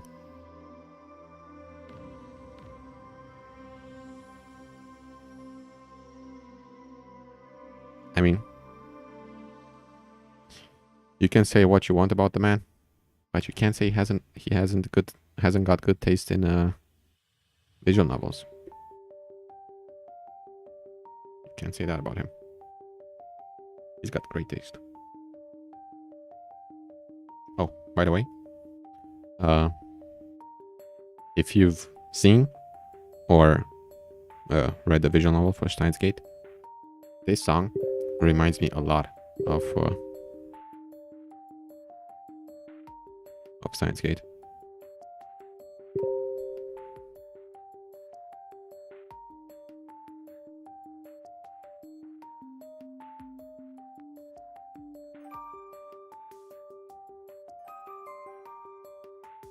Yes, I am also a huge fan.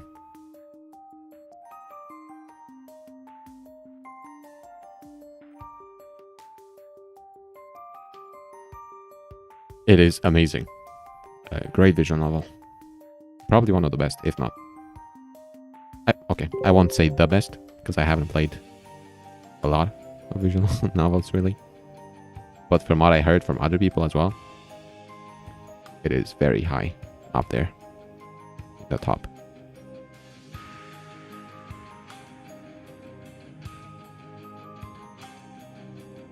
I first watched the anime, absolutely loved it.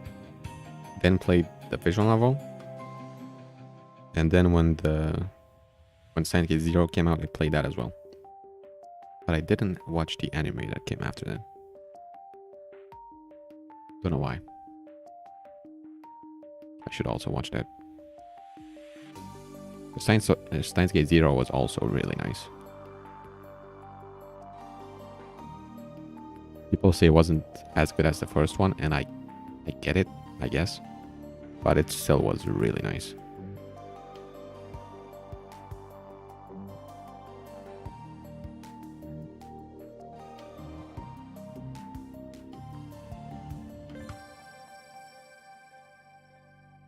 Yo, these are a lot of backers. Come on. Only interested in my name. I'm sure all of these people are great people. But I'm only interested in my name.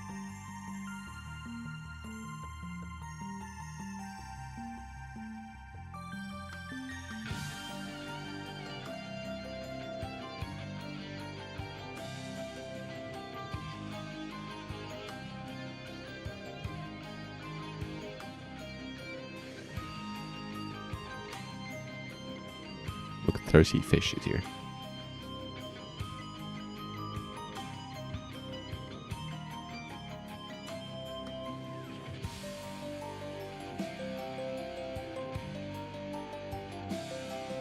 It seems like I'm not getting a clue. I missed the mark apparently. Because I'm not showing up. But I will. When you least expect it, I'm gonna show up. One on the beach drop, please. Okay.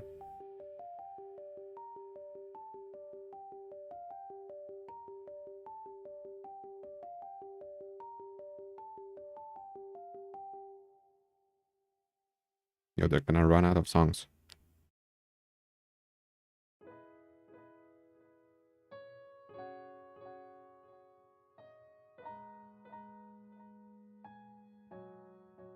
Soulless is twice. Okay.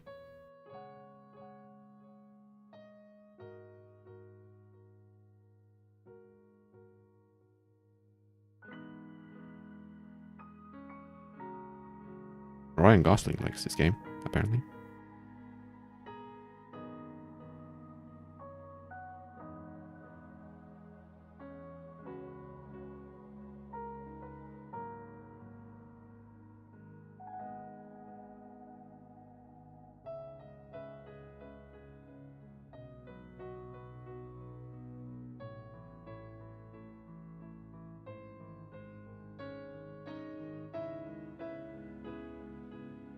Yeah, what can I say?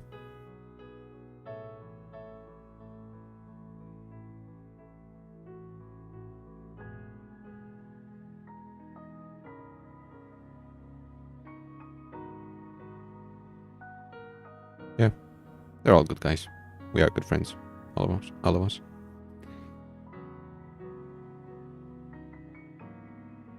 Distinguished gentlemen. I will bring domination. Okay. Huge edgelord energy.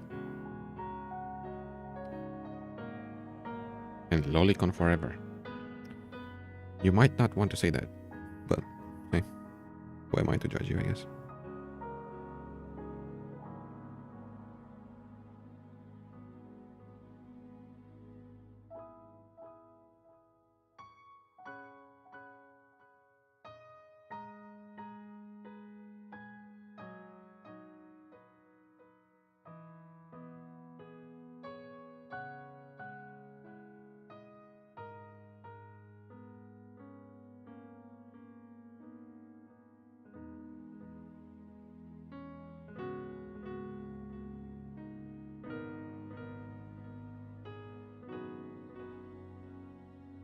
Ambassador of Death.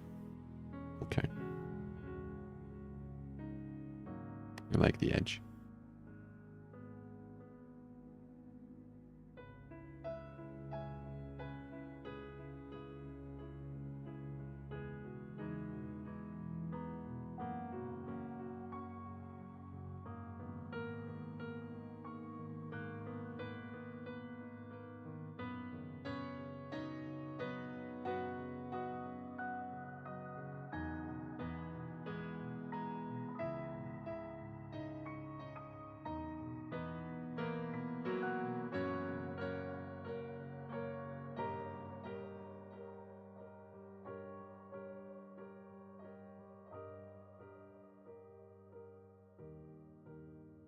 Come on, guys, let's go.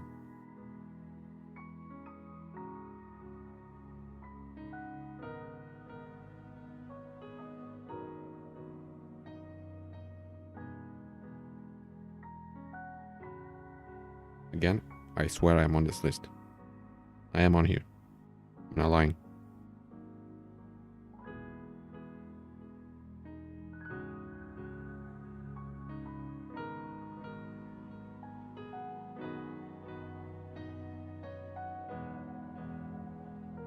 Yeah, I was amazed as well when I saw this the first time.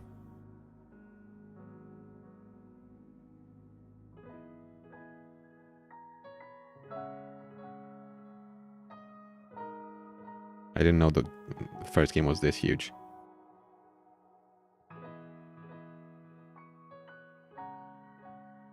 but the vast majority is Russian here.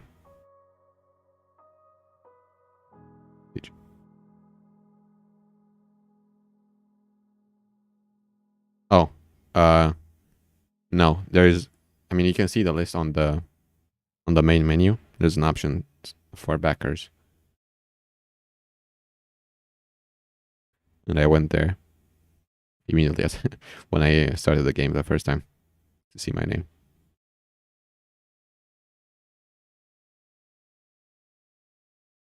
So I saw the list there, which is why I know it's towards the back. But see, I told you they ran out of songs before they got to me, bro. That is pretty sad. Pussy assassin Johnny, good man. He's a great guy.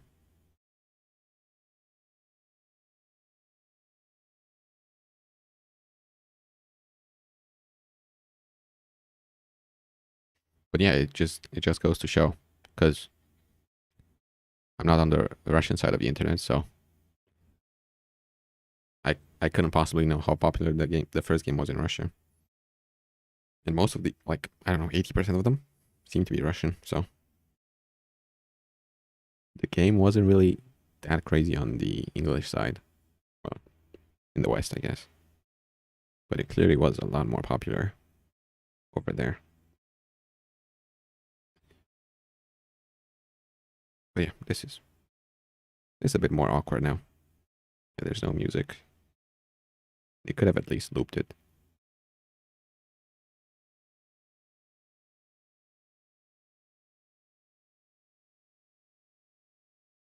But it's been a while. My name should come up soon, hopefully. Hopefully.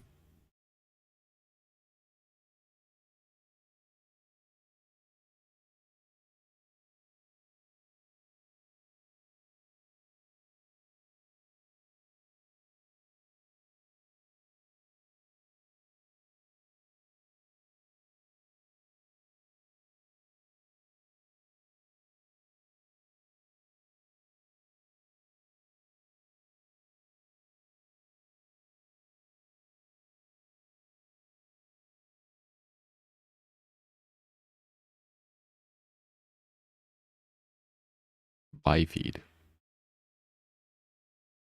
Okay. At least bring me more. I want to burn. Okay. I think that takes a title for the most edgy username on here. Please bring me more. I need to have at least at least something interesting going on. Hashtag no war. Okay. I like that. We like that. We support that message here on this channel.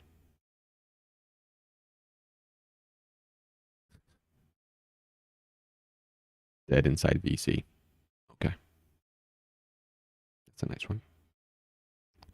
That's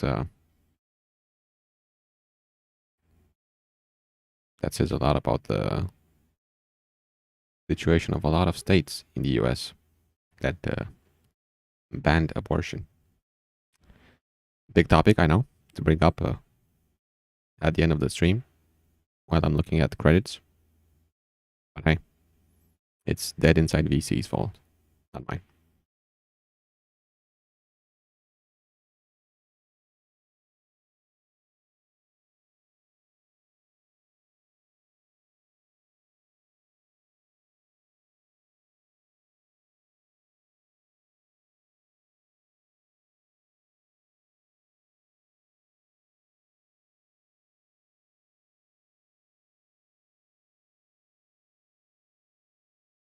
Dark Lord make me come. Okay. Okay. We got a Kuma over here. See, that's what I mean. At least give me some nice usernames.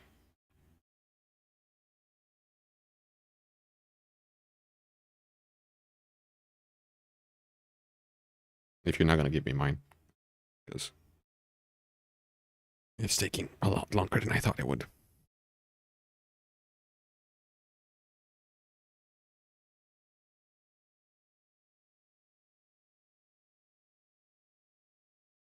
MILF Hunter. My man.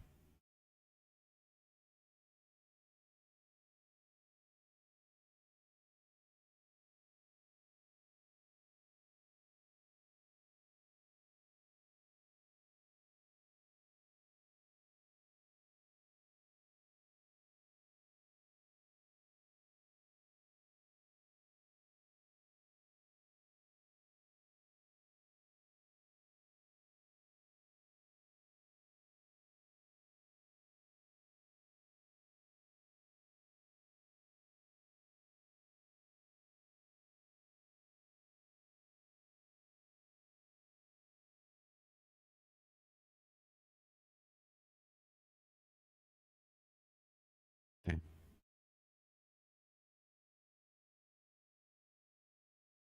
I'm still not showing up. This is insane.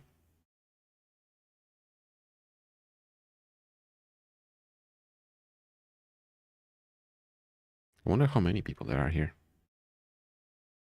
Because we've been here for like, what, 15 minutes now, I think.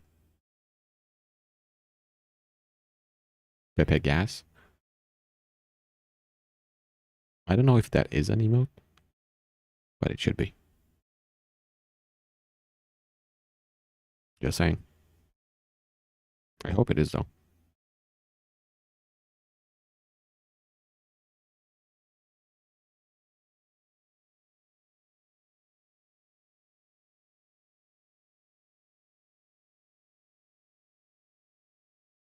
I mean, you could probably count how many people go off screen per, I don't know, per minute or per 10 seconds or something. And then multiply that by how long it took. You'd have like at least a rough estimate of how many people there are here. But there are a lot of people.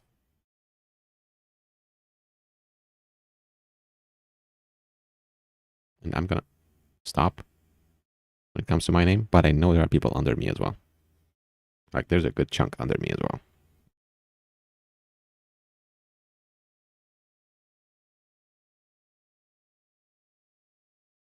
So yeah, this is pretty nuts.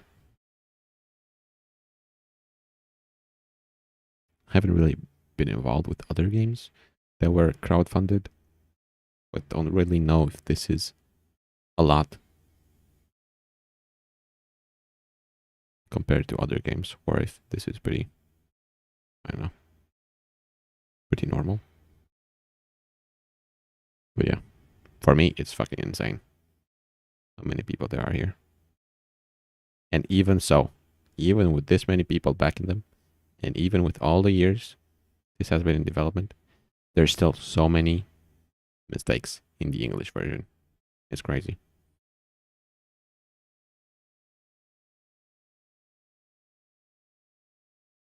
I don't remember if they ever asked for people to help with the English proofreading. They might have, but I don't remember. Because the good thing about this is that they would they would send regular updates. I think like once a month or something. They would send an email and talk about what has happened in the last month or so. And that I appreciated a lot. Because before that, I would always hear about these crowdfunding things that were straight up scams or didn't deliver. But I was really happy that they would send up those status updates. And the game did come out, and it's okay. Like, I don't feel disappointed. Can I say I don't feel disappointed? I feel a bit disappointed. 2017 over here. Okay. That's probably when I No, I think I was even earlier than that with my donation. I think I was early 2017. Maybe not. I don't know. Don't remember. It's been a long time.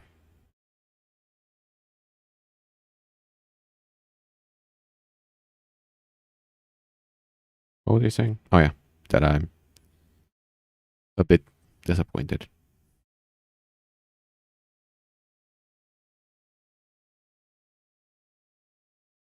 Until now, I enjoyed it. I can say I didn't enjoy it. So even with all the mistakes, I still enjoyed it.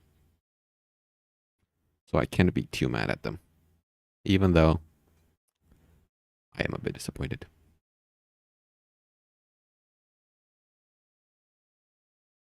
Like after all these years and with this many people backing it up, ah, I don't really have a lot of leeway when it comes to proofreading. I mean, come on. And I would have been fine with like a couple mistakes here and there. Like, okay, those always happen, I guess. But there's a lot of them. Like, a lot.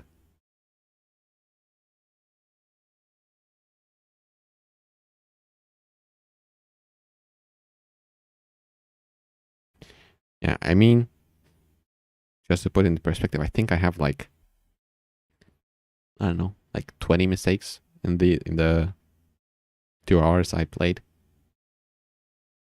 So yeah, that's a lot.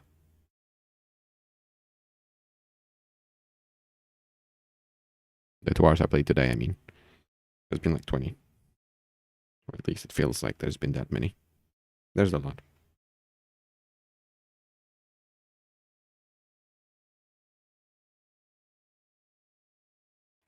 Even if there was one per stream I do, because I usually stream this game for like 2 hours or so. Even if there was one every 2 hours, that would still be too many for me. If there was one every 10 hours, then I would be like, okay, it happens. But one every 2 hours, and it's not one every 2 hours, it's 20 every 2 hours. That's pretty bad.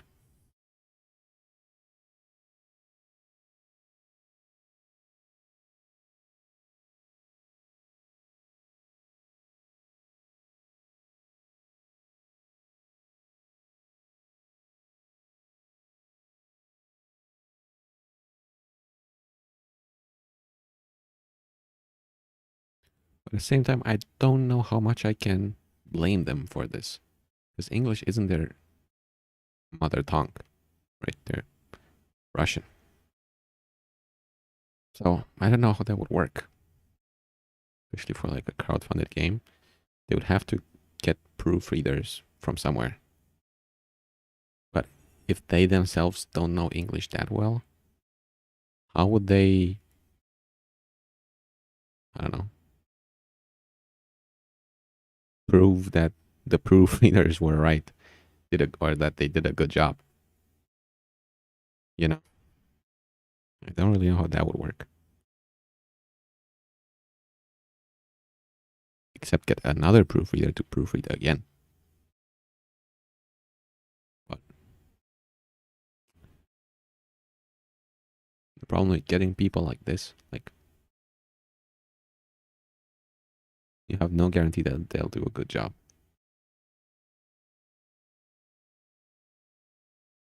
So it's tough to say.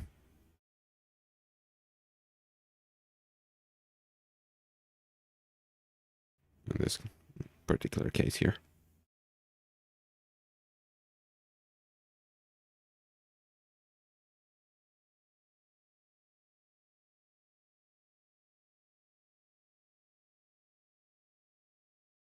Because even if you, let's say you demand some sort of like English certificate or something from them before you,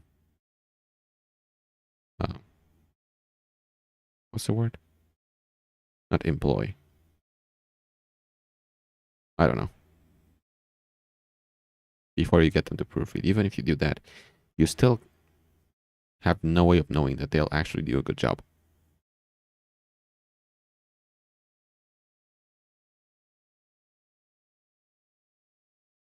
It's not like it's a big company. Just a couple of guys.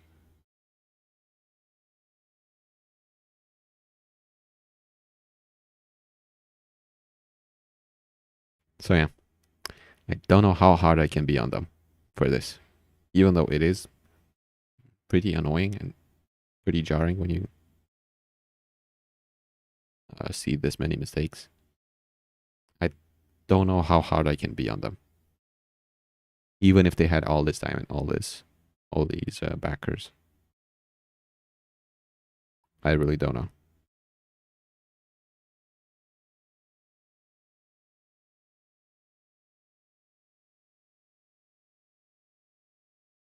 I mean, I guess I should be glad that this came out in English in the first place. Or the first game came out in English.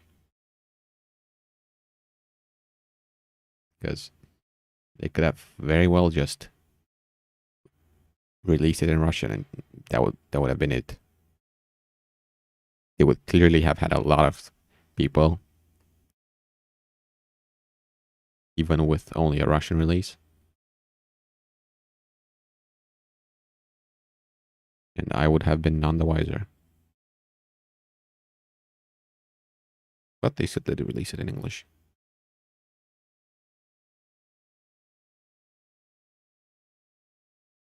Bro, is my name coming?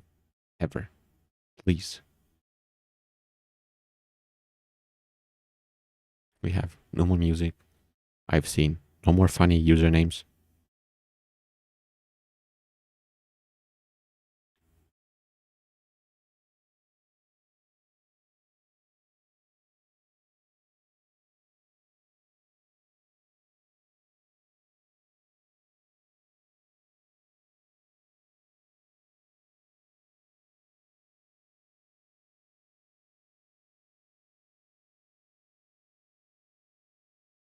So much pain, pain, pain. Okay. There's a funny username. I mean, not very funny. Makes me kind of worry for that person. But still.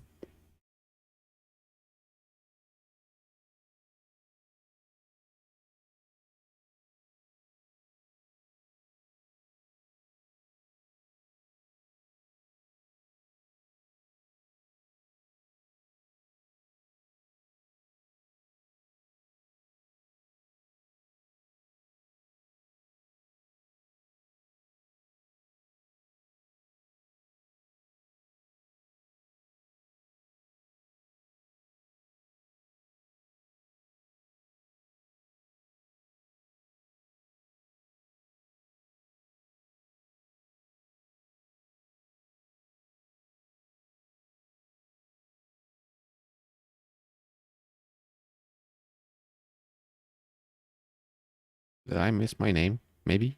I don't think so. I have been paying attention, but just imagine.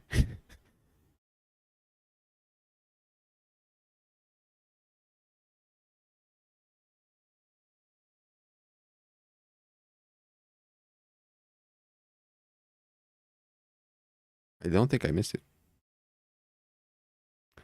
Yeah, I don't think I missed it either. But I also didn't think it was going to end. So, who knows? I didn't think I would get a bad ending so soon. But here I am. Doing at a credit screen for an hour.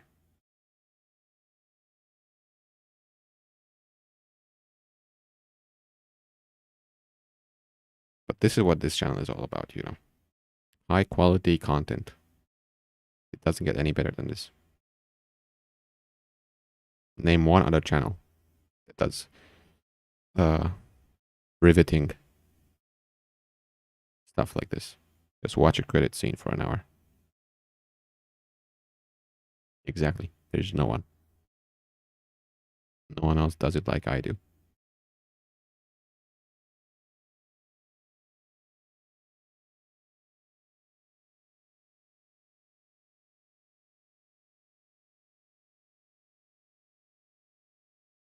And to think I started this stream with saying that it's gonna be a shorter stream. It's probably gonna be like an hour and a half.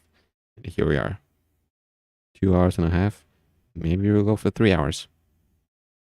Because I'm not leaving. I'm not leaving until my name comes up on screen. And this guy comes up twice, bro. I don't think that's fair. I better have my name like 20 times here. For how much I waited. I deserve it. The other people, like the ones below me, that probably wait even more. Don't care.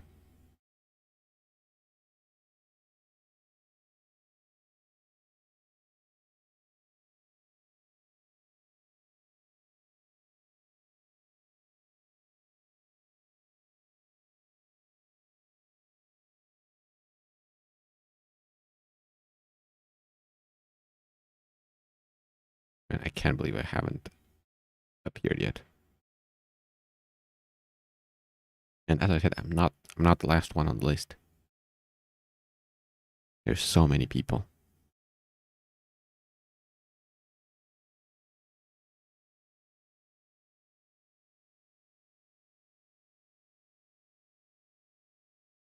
Because the thing is, not everyone here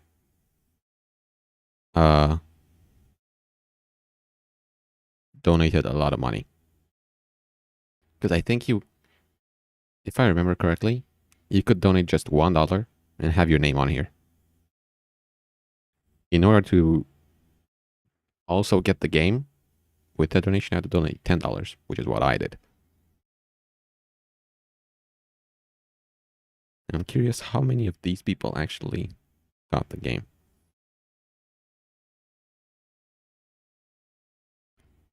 And how many just paid the $1 to get their names on here.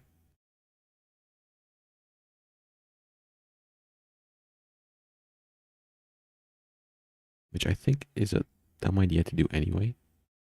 Because if you want your name to come up on here, and you pay that $1, right? You are gonna get the game once it comes out, right?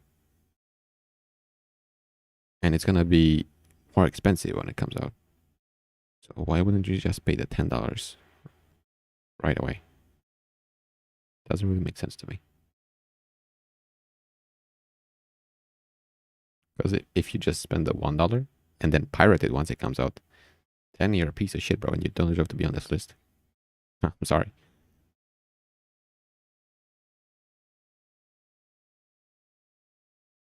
I have nothing against pirating itself, but that would be pretty shitty to do. Because you're not really supporting the game anymore.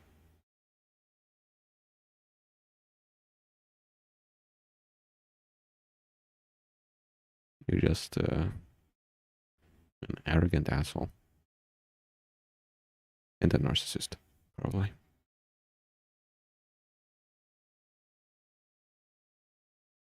Unlike me, that paid $10 and has waited so long to see his name on the list.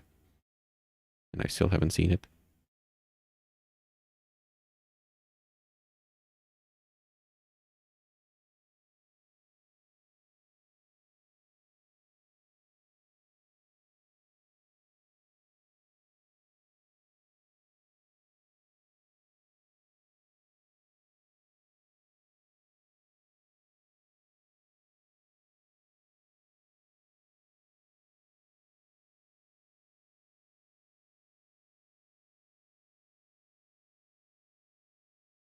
That's cute. That's nice.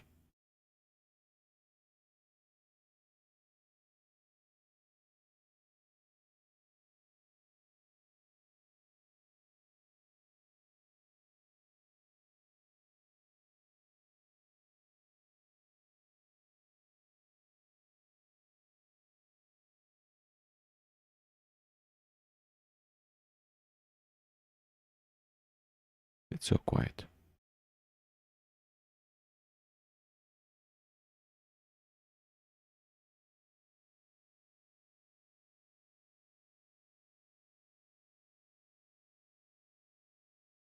This is just for emerging, just to feel like the protagonist that got buried alive.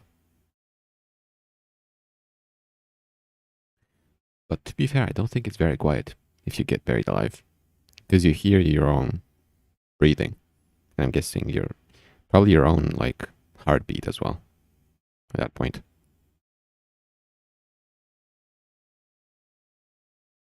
Pretty nasty way to die, I gotta say. Being buried alive like that. That's pretty nasty. Hey, Tool Guy 21, shout out to you.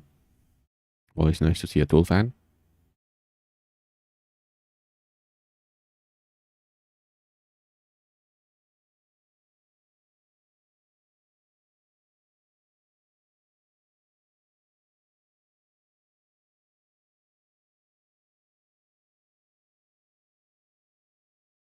So yeah, being buried alive kind of sucks. Pretty cringe, if I do say so myself.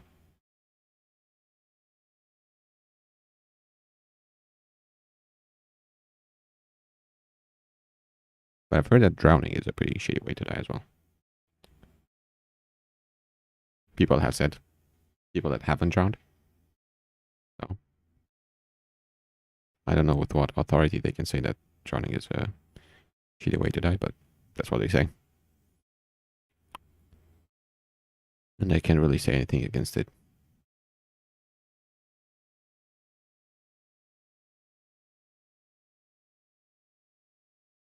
Oh, and also that like weird medieval thing they would do where they would put people in a big pot and boil them alive. That's pretty shitty too as well. I suppose, I don't know. I haven't been boiled alive before, so I wouldn't know. But I assume that's pretty bad.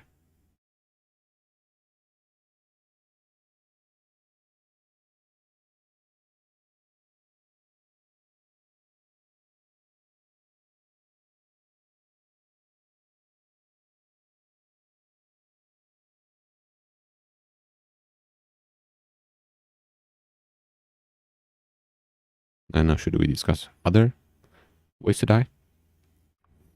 It's a good subject. I'm waiting for my name to show up, I guess.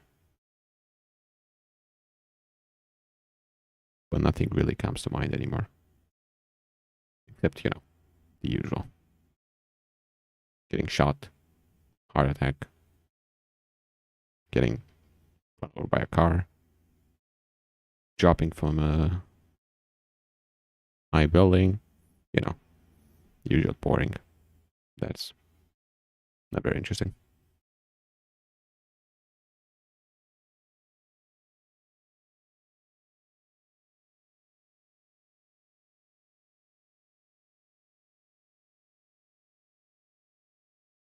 My name still hasn't appeared. I'm starting to doubt myself. Maybe I didn't back this game. I am just losing my mind.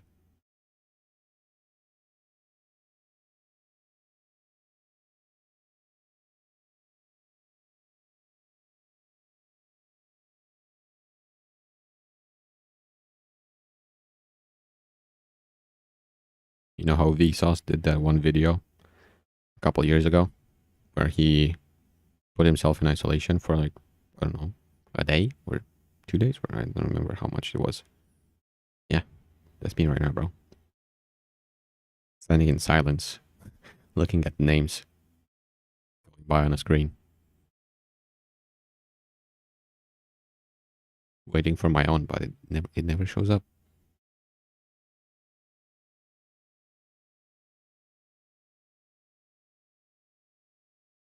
I did say I'm not leaving until it does. So I guess we could get to a pretty gruesome death here as well if it takes much longer. How long can humans survive without water? Like a week? I have some water here. It's not gonna last me that long. So if it's gonna take like, I don't know, maybe 10 more days before my name shows up, it's gonna be pretty bad. But at the same time, I probably have a Twitch record for the longest stream looking at a credit screen. That's something. That's something worth dying for.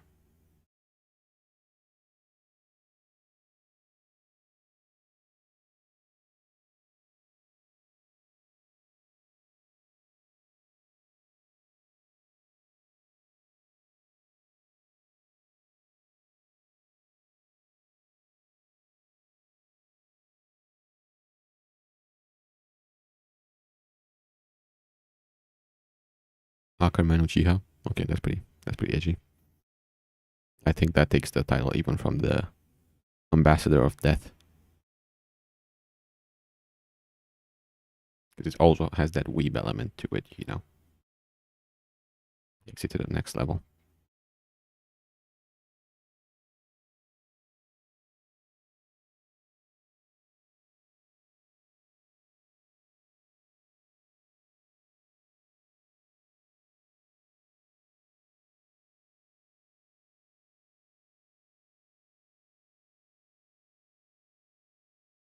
I like how this guy's nickname is Sexual Hybrid.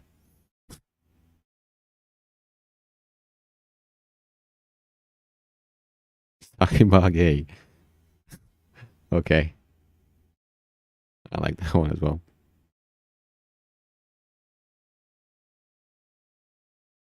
10 extra points for it being written in katakana.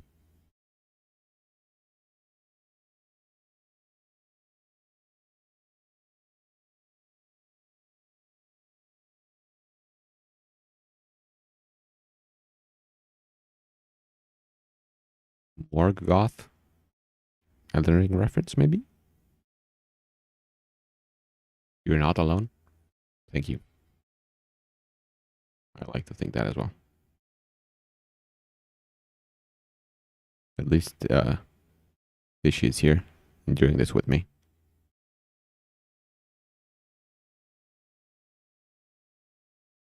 At least I hope so.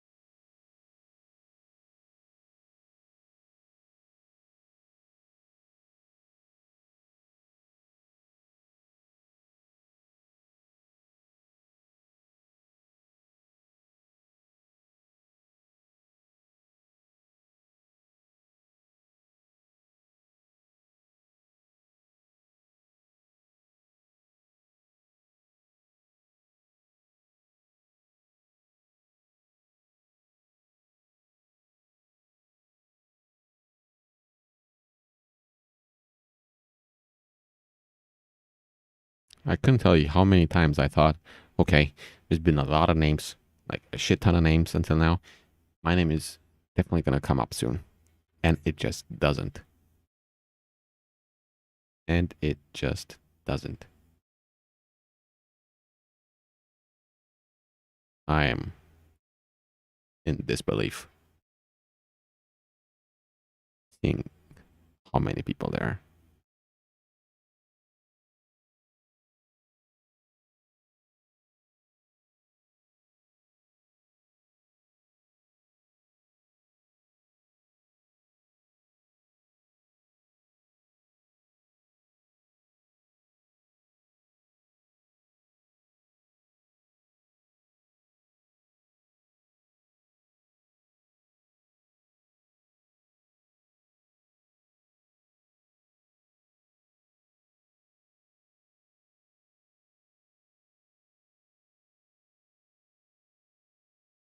Person.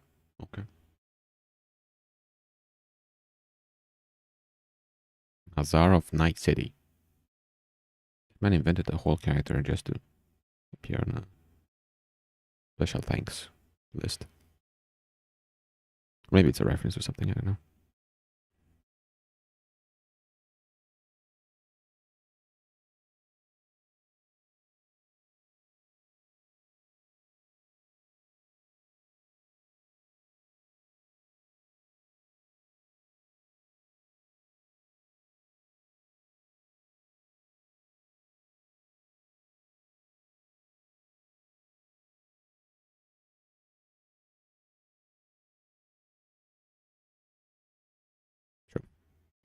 Let me see what you sent me, Fishy. I didn't actually look at it until now.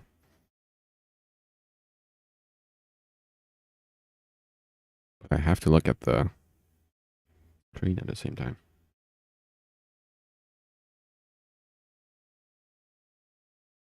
Okay. I hope you don't mind if I read this out loud. You know they're private messages. I think it's fine. Hopefully. If not, you got a couple of seconds to intervene before I start reading.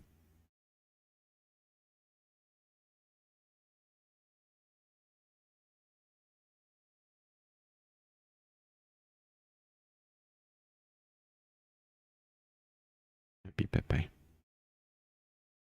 Okay, you are not intervening, so you're either not here or you have nothing against it. That being said, I'll read. But if you're not here, then I guess it doesn't make sense to respond either. Right?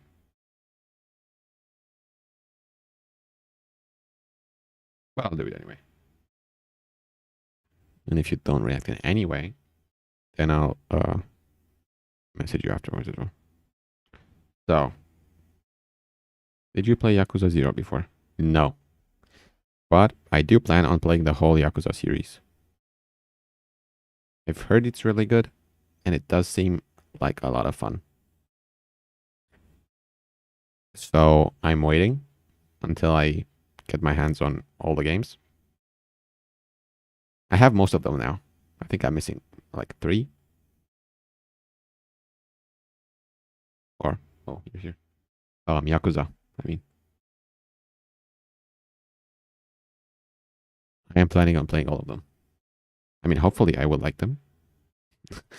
But yeah, I've already started gathering all of them. I'm only missing, I don't know, a couple. So once I get all of them, I'll play through them all.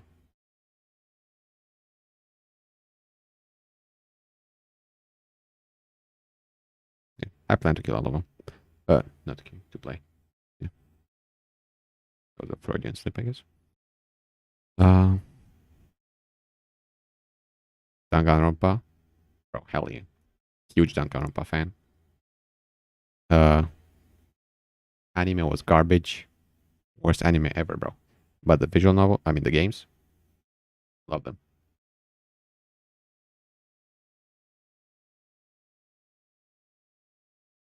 Yeah, I said Yakuza seemed very interesting. I mean, very fun to play. It does seem like it has a lot of charm. And it had the meme with, what's his name? Kiryu? I think his name is Kiryu. Singing. So yeah, extra points. I'll play them all at some point. But yeah, back to Danganronpa. Yeah, bro. Love it. My wallpaper is Monokuma, and I have a shirt with Monokuma as well. So yeah, I'm kind of a fan. Played all the games, literally all of them. Even the spin-off with what's his name? I forget his name. Makoto, his sister. Monami. Yeah, Ultra Despair Girls. I played that one as well. So yeah, I played all of them.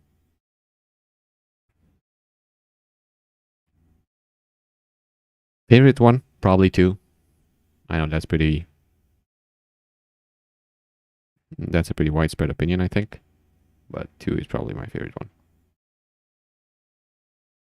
Even though 1 and 3 are also pretty nice.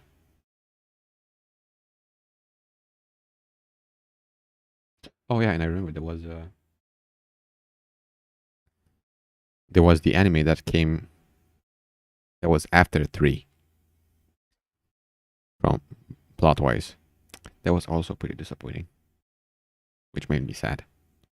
It wasn't as bad as the original adaptation, which was just utter garbage. Like, the original adaptation was so bad. I couldn't watch it. I dropped it after the first episode, I think. Yeah, I guess, but it just I don't know. Was like a 7 out of 10 for me. Yeah. But it's kind of hard to make that work in anime format, I think. Bro, Rudik, I just want to be happy. Bro, I feel so sorry for this man or woman. I don't even know them, but that just made me sad. Okay, what's next on the list? Uh, Zero Escape. Bro, come on. I played all of them as well. All three of them. And I love them. But I don't really remember anything about them, which is weird. Like, I have a bad memory, but I don't remember anything about those games. I remember liking them, but I don't really remember anything else. I kind of remember the first one, but not really. Yeah, I know. I played them on an emulator.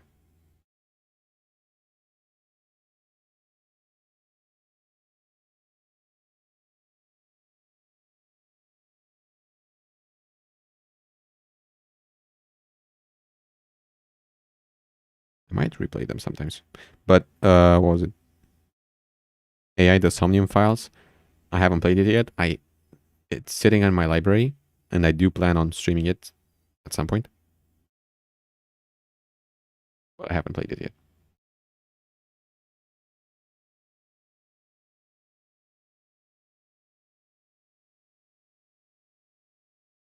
Oh, really?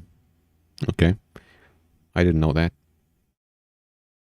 But to go back to what I was saying, that I don't remember them. I just remember that liking them.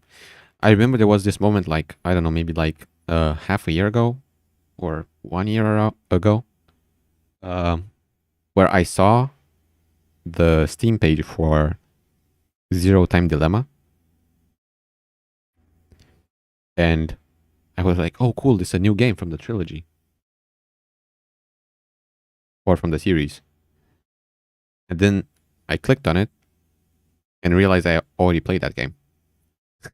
So that's what I'm saying, that I don't remember them at all, which is weird.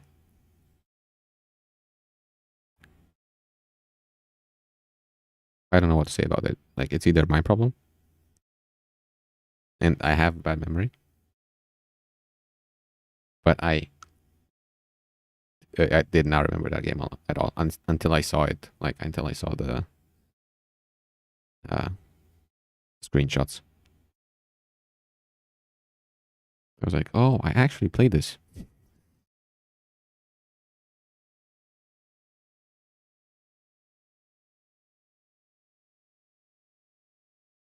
Yeah, I don't remember it at all. I played it, I think, immediately after it came out initially, but I don't remember anything at all.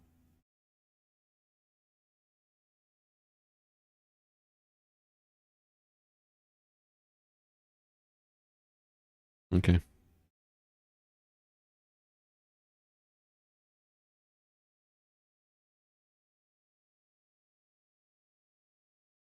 Yeah, I see what you mean. I do think they might be worth replaying. I don't know if I should stream them though. I don't know if. I guess it could be something. I guess I could do that actually. Yeah, I think I will. Why not? That way, even if I forget, uh, I'll still be able to check my own streams. And Ace Attorney, I don't know. I never really. I mean, actually, I don't know anything about Ace Attorney. I've only seen like meme edits of Ace Attorney. There was, uh, there's even like a bot or something on Twitter that makes an Ace Attorney edit out of replies, and it's kind of crazy. Because I had this like back and forth with someone on Twitter, and someone else came in. Yeah. And tagged the bot, and then it made this uh like video. And it was pretty insane. It was pretty funny to see that with my replies. It's pretty funny. I like that. So yeah, that is pretty much all I know about Ace Attorney. I never watched gameplay of it or anything. I don't know.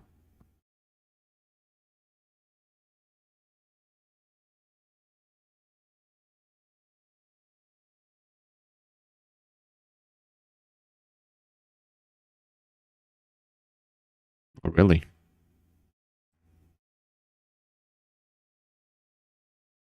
Sounds kind of like Persona, a spin-off of Shin Megami Tensei that is a lot more popular than Shin Megami Tensei. Yeah, I hate that. I hate when that happens. And I hate it even more when there's a game I want to play and there's not even a fan translation of it.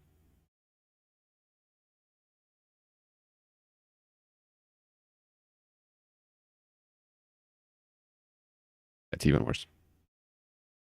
Happened to me with like another one of the games in the uh, Megami Tensei series. I think it was also some type of spin-off that only got released on PSP in Japan, I think.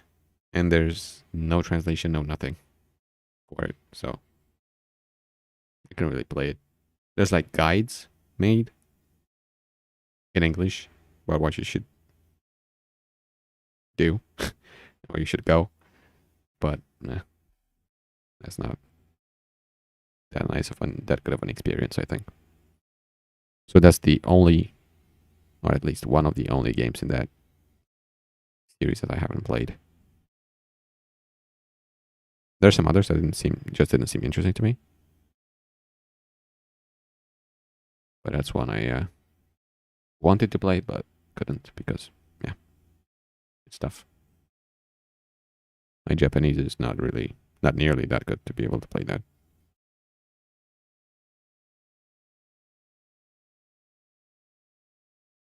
And to think that my name still hasn't shown up. Or I missed it.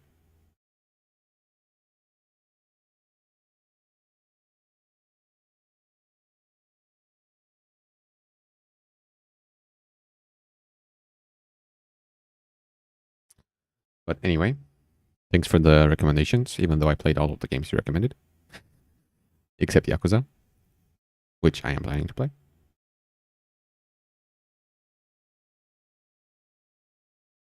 And yeah, Ace Attorney, I don't know. I said, don't really know anything about it. Might look into it at some point, but it's not in the plans right now.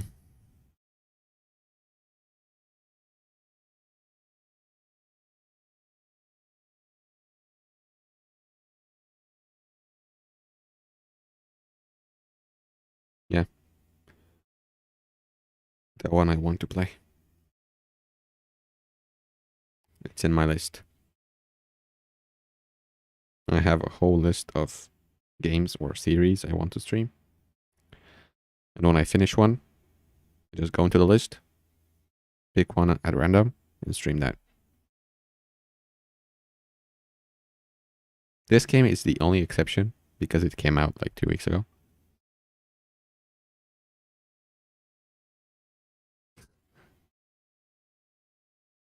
Okay.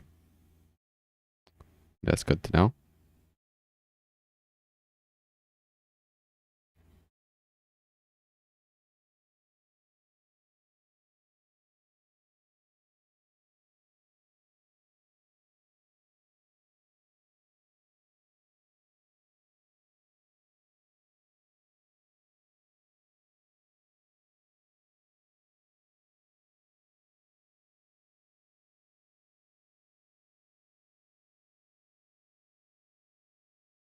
But yeah, with this game, I'm not really sure what to do.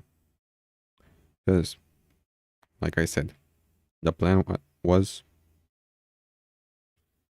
that guy's dead. He says it right there. Okay. The plan was to just play this for a couple more days, get an ending, and then be done with it. Did not expect to get an ending so soon, and did not expect to get a bad ending. So right now, I'm not sure what I should do because I don't want to look up walkthroughs to see how to get to different endings. But at the same time, I don't want to go that deep into it myself on stream. I mean, on my own, I would go through all the endings with the walkthrough then. But on stream, I don't know if I want to do this.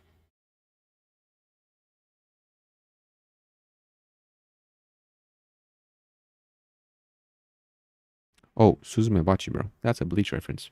At least. I think so. So, shout out. If it is indeed a Bleach reference. If it's not a Bleach reference, then fuck you, I guess.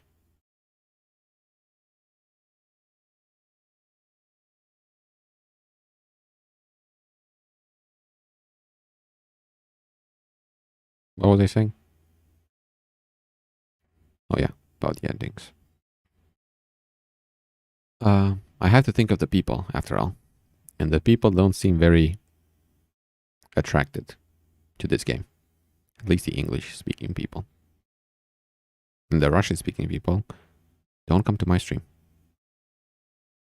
because I'm not streaming in Russian. So, for my channel, I don't know if it would be a good idea to continue. Even though watching like the after stream stats that I get from Twitch, I do have more people checking out the stream than usual. The problem is they're not staying. So it doesn't really do anything for me. I have like 10 people that click on the stream and then they're out in the next 10 seconds. Doesn't really, I don't rush it. Same. I also don't rush it. But yeah, it's not very good for me. And I have to take that into account as well. So that's why I would probably just go back to that one decision tomorrow and see where that leads me. And if it leads me to another bad end, children? Oh no. Okay, that was funny.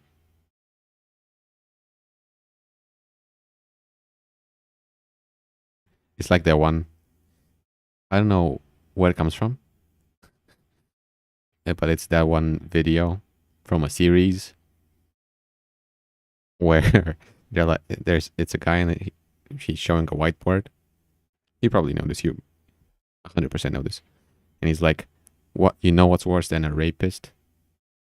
And he takes off like a piece of tape, and it says a child, and he's supposed to be a child. I don't know if I should shade this on Twitch. Actually, I don't know if that's bad, so I won't say it.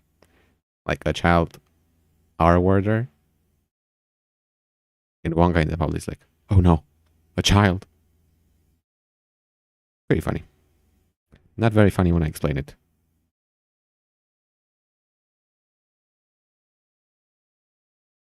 But yeah. The good thing is, not even Toss cares about my stream. Sad. But yeah. That's a kind of a privilege, I think, of not having anyone. Or almost anyone. Be here. I can do whatever I want. In the future, when I will be a one of the biggest streamers on the platform, I won't be able to do this anymore.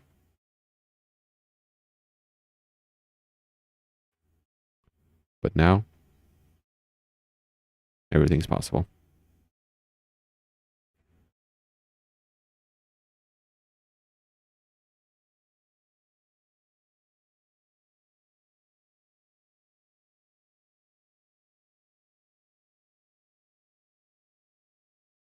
I could just as well change the category to just chatting, because that's all we're doing.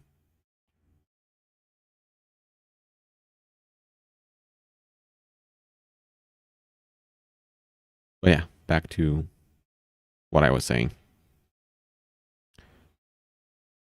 I don't think it's good for the channel. So that's why I wouldn't stay on this game for much longer. I'll go back to the Naruto series. To be fair though, thing is, I'll be leaving in like a week. Exactly 1 week from now. So starting a Naruto game wouldn't be that good of an idea. Because the next one is Generations. Leaving for vacation.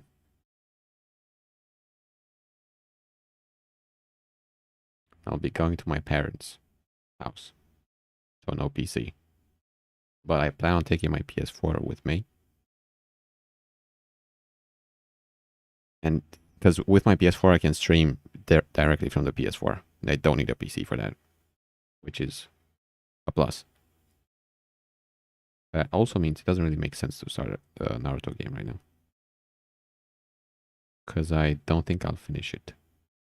Maybe I will, actually. I probably will. It depends how long the next ending is gonna be.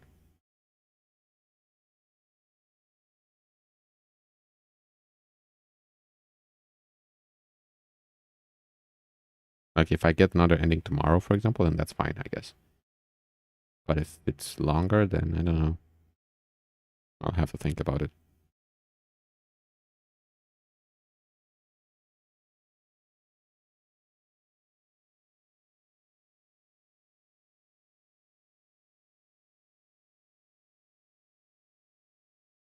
Look, Mom, I made the credits, making a Russian romance VN.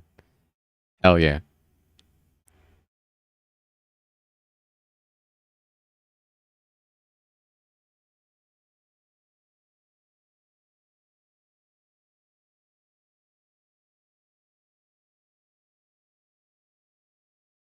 That's an actual Sigma male. I could do that. I couldn't just go to my parents when I was uh 17 and ask them to pay for a Russian romance visual novel. I couldn't do that.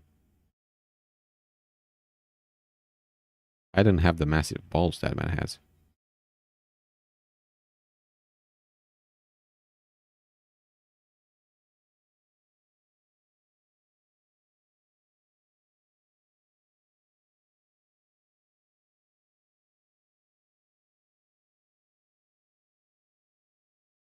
But yeah, I also have to think about what I'll be streaming from the PS4 because I don't really know. I forget what games I have on there.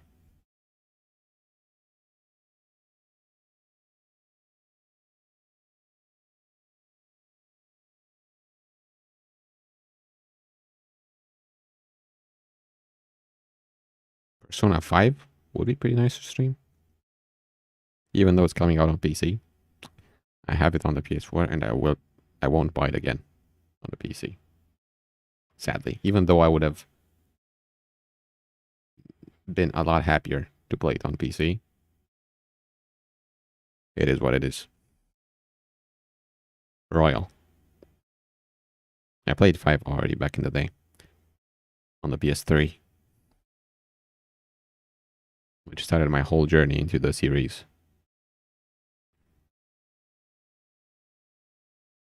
Yeah.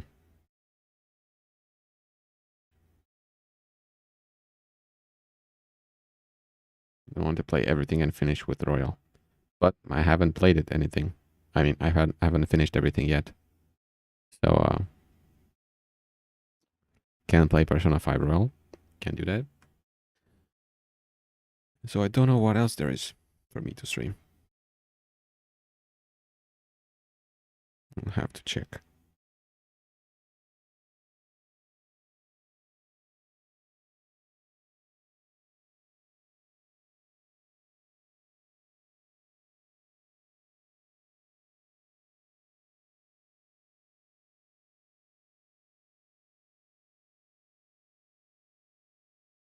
Because last time I did this, I streamed a lot.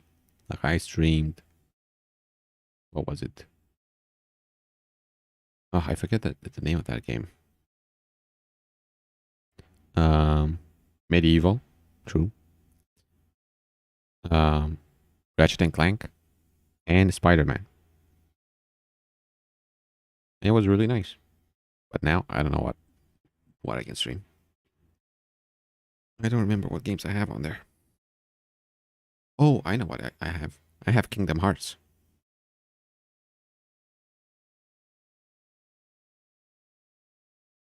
Yeah, same. I played it on the PSP back in the day when I was in like, I don't know, third grade or something. I would constantly play it at school. Loved it. Never played the original PS1 version, which the PS4 version is a remaster of. I played the PS4 version now and loved it. So it was great. But yeah, I remember now I have Kingdom Hearts that I wanted to stream at some point. So I could do that, I guess. I have all three games. I could do that. I could start streaming Kingdom Hearts. Yeah, I could do that. It's not great because I already started the Naruto series, and then I smuggled this in, and now I'll start playing Kingdom Hearts. It's not great, but it is what it is. You gotta do what you gotta do.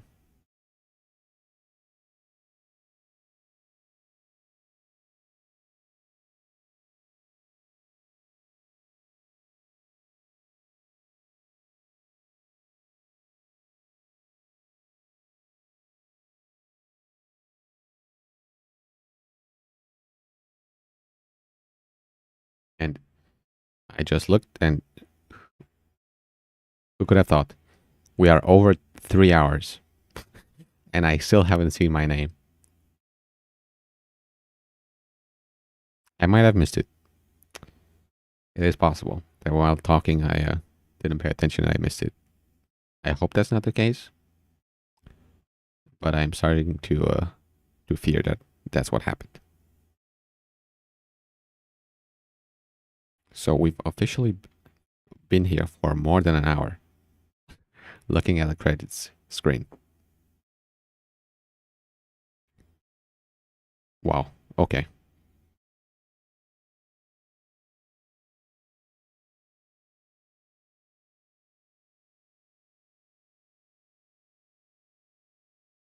I said I won't leave until I see my name, and I won't leave. I'm a man of my word.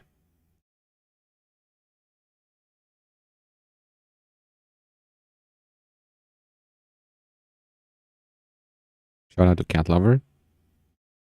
I hope that's like Cat Lover in the wholesome way, not in a disturbing way. But yeah, it's wholesome. Shout out.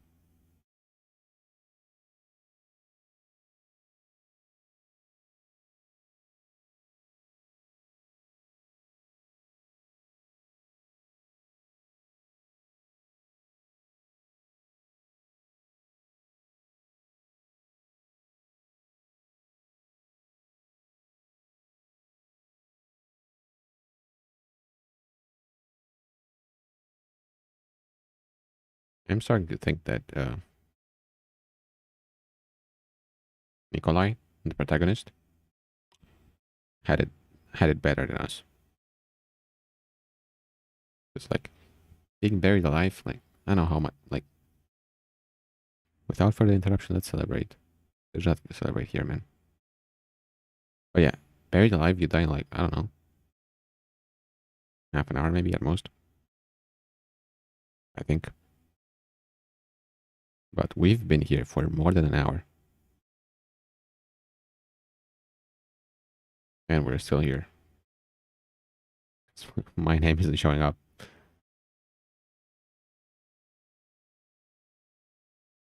Every time I see a V, like this Virus guy,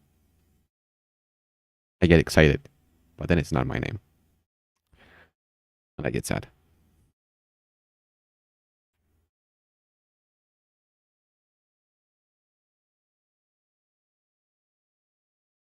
Yes, there it is. Finally. Let's go. My name. I've waited so long for this moment. It's finally here. It was worth every minute. Let's go. I can finally stop the stream. And the nightmare. But it was a good chat. It was a good hour. And more than an hour, actually. But yeah. Thanks for sticking around. And if you'd like to see other endings, I'll see you tomorrow. If not, then whenever I play something else, then. Let me exit this crazy and fuck this. Yes, I am sure I want to go to the main menu. At least there's some music here. Look. Backers, just in case you missed it. I know why these guys are in bold. I don't like that. I feel discriminated against. I can search, and here's my name. See? It's not all the way down here. Like, there's a couple more people here. A lot more people, I would say. Below me, so. These guys, if they decided to wait, damn. I feel sorry for them. But not me. I'm done. I waited. I got my name. Here it is. Great. Okay. Well, I'll go sleep. I'll see you tomorrow. Bye-bye. And good night.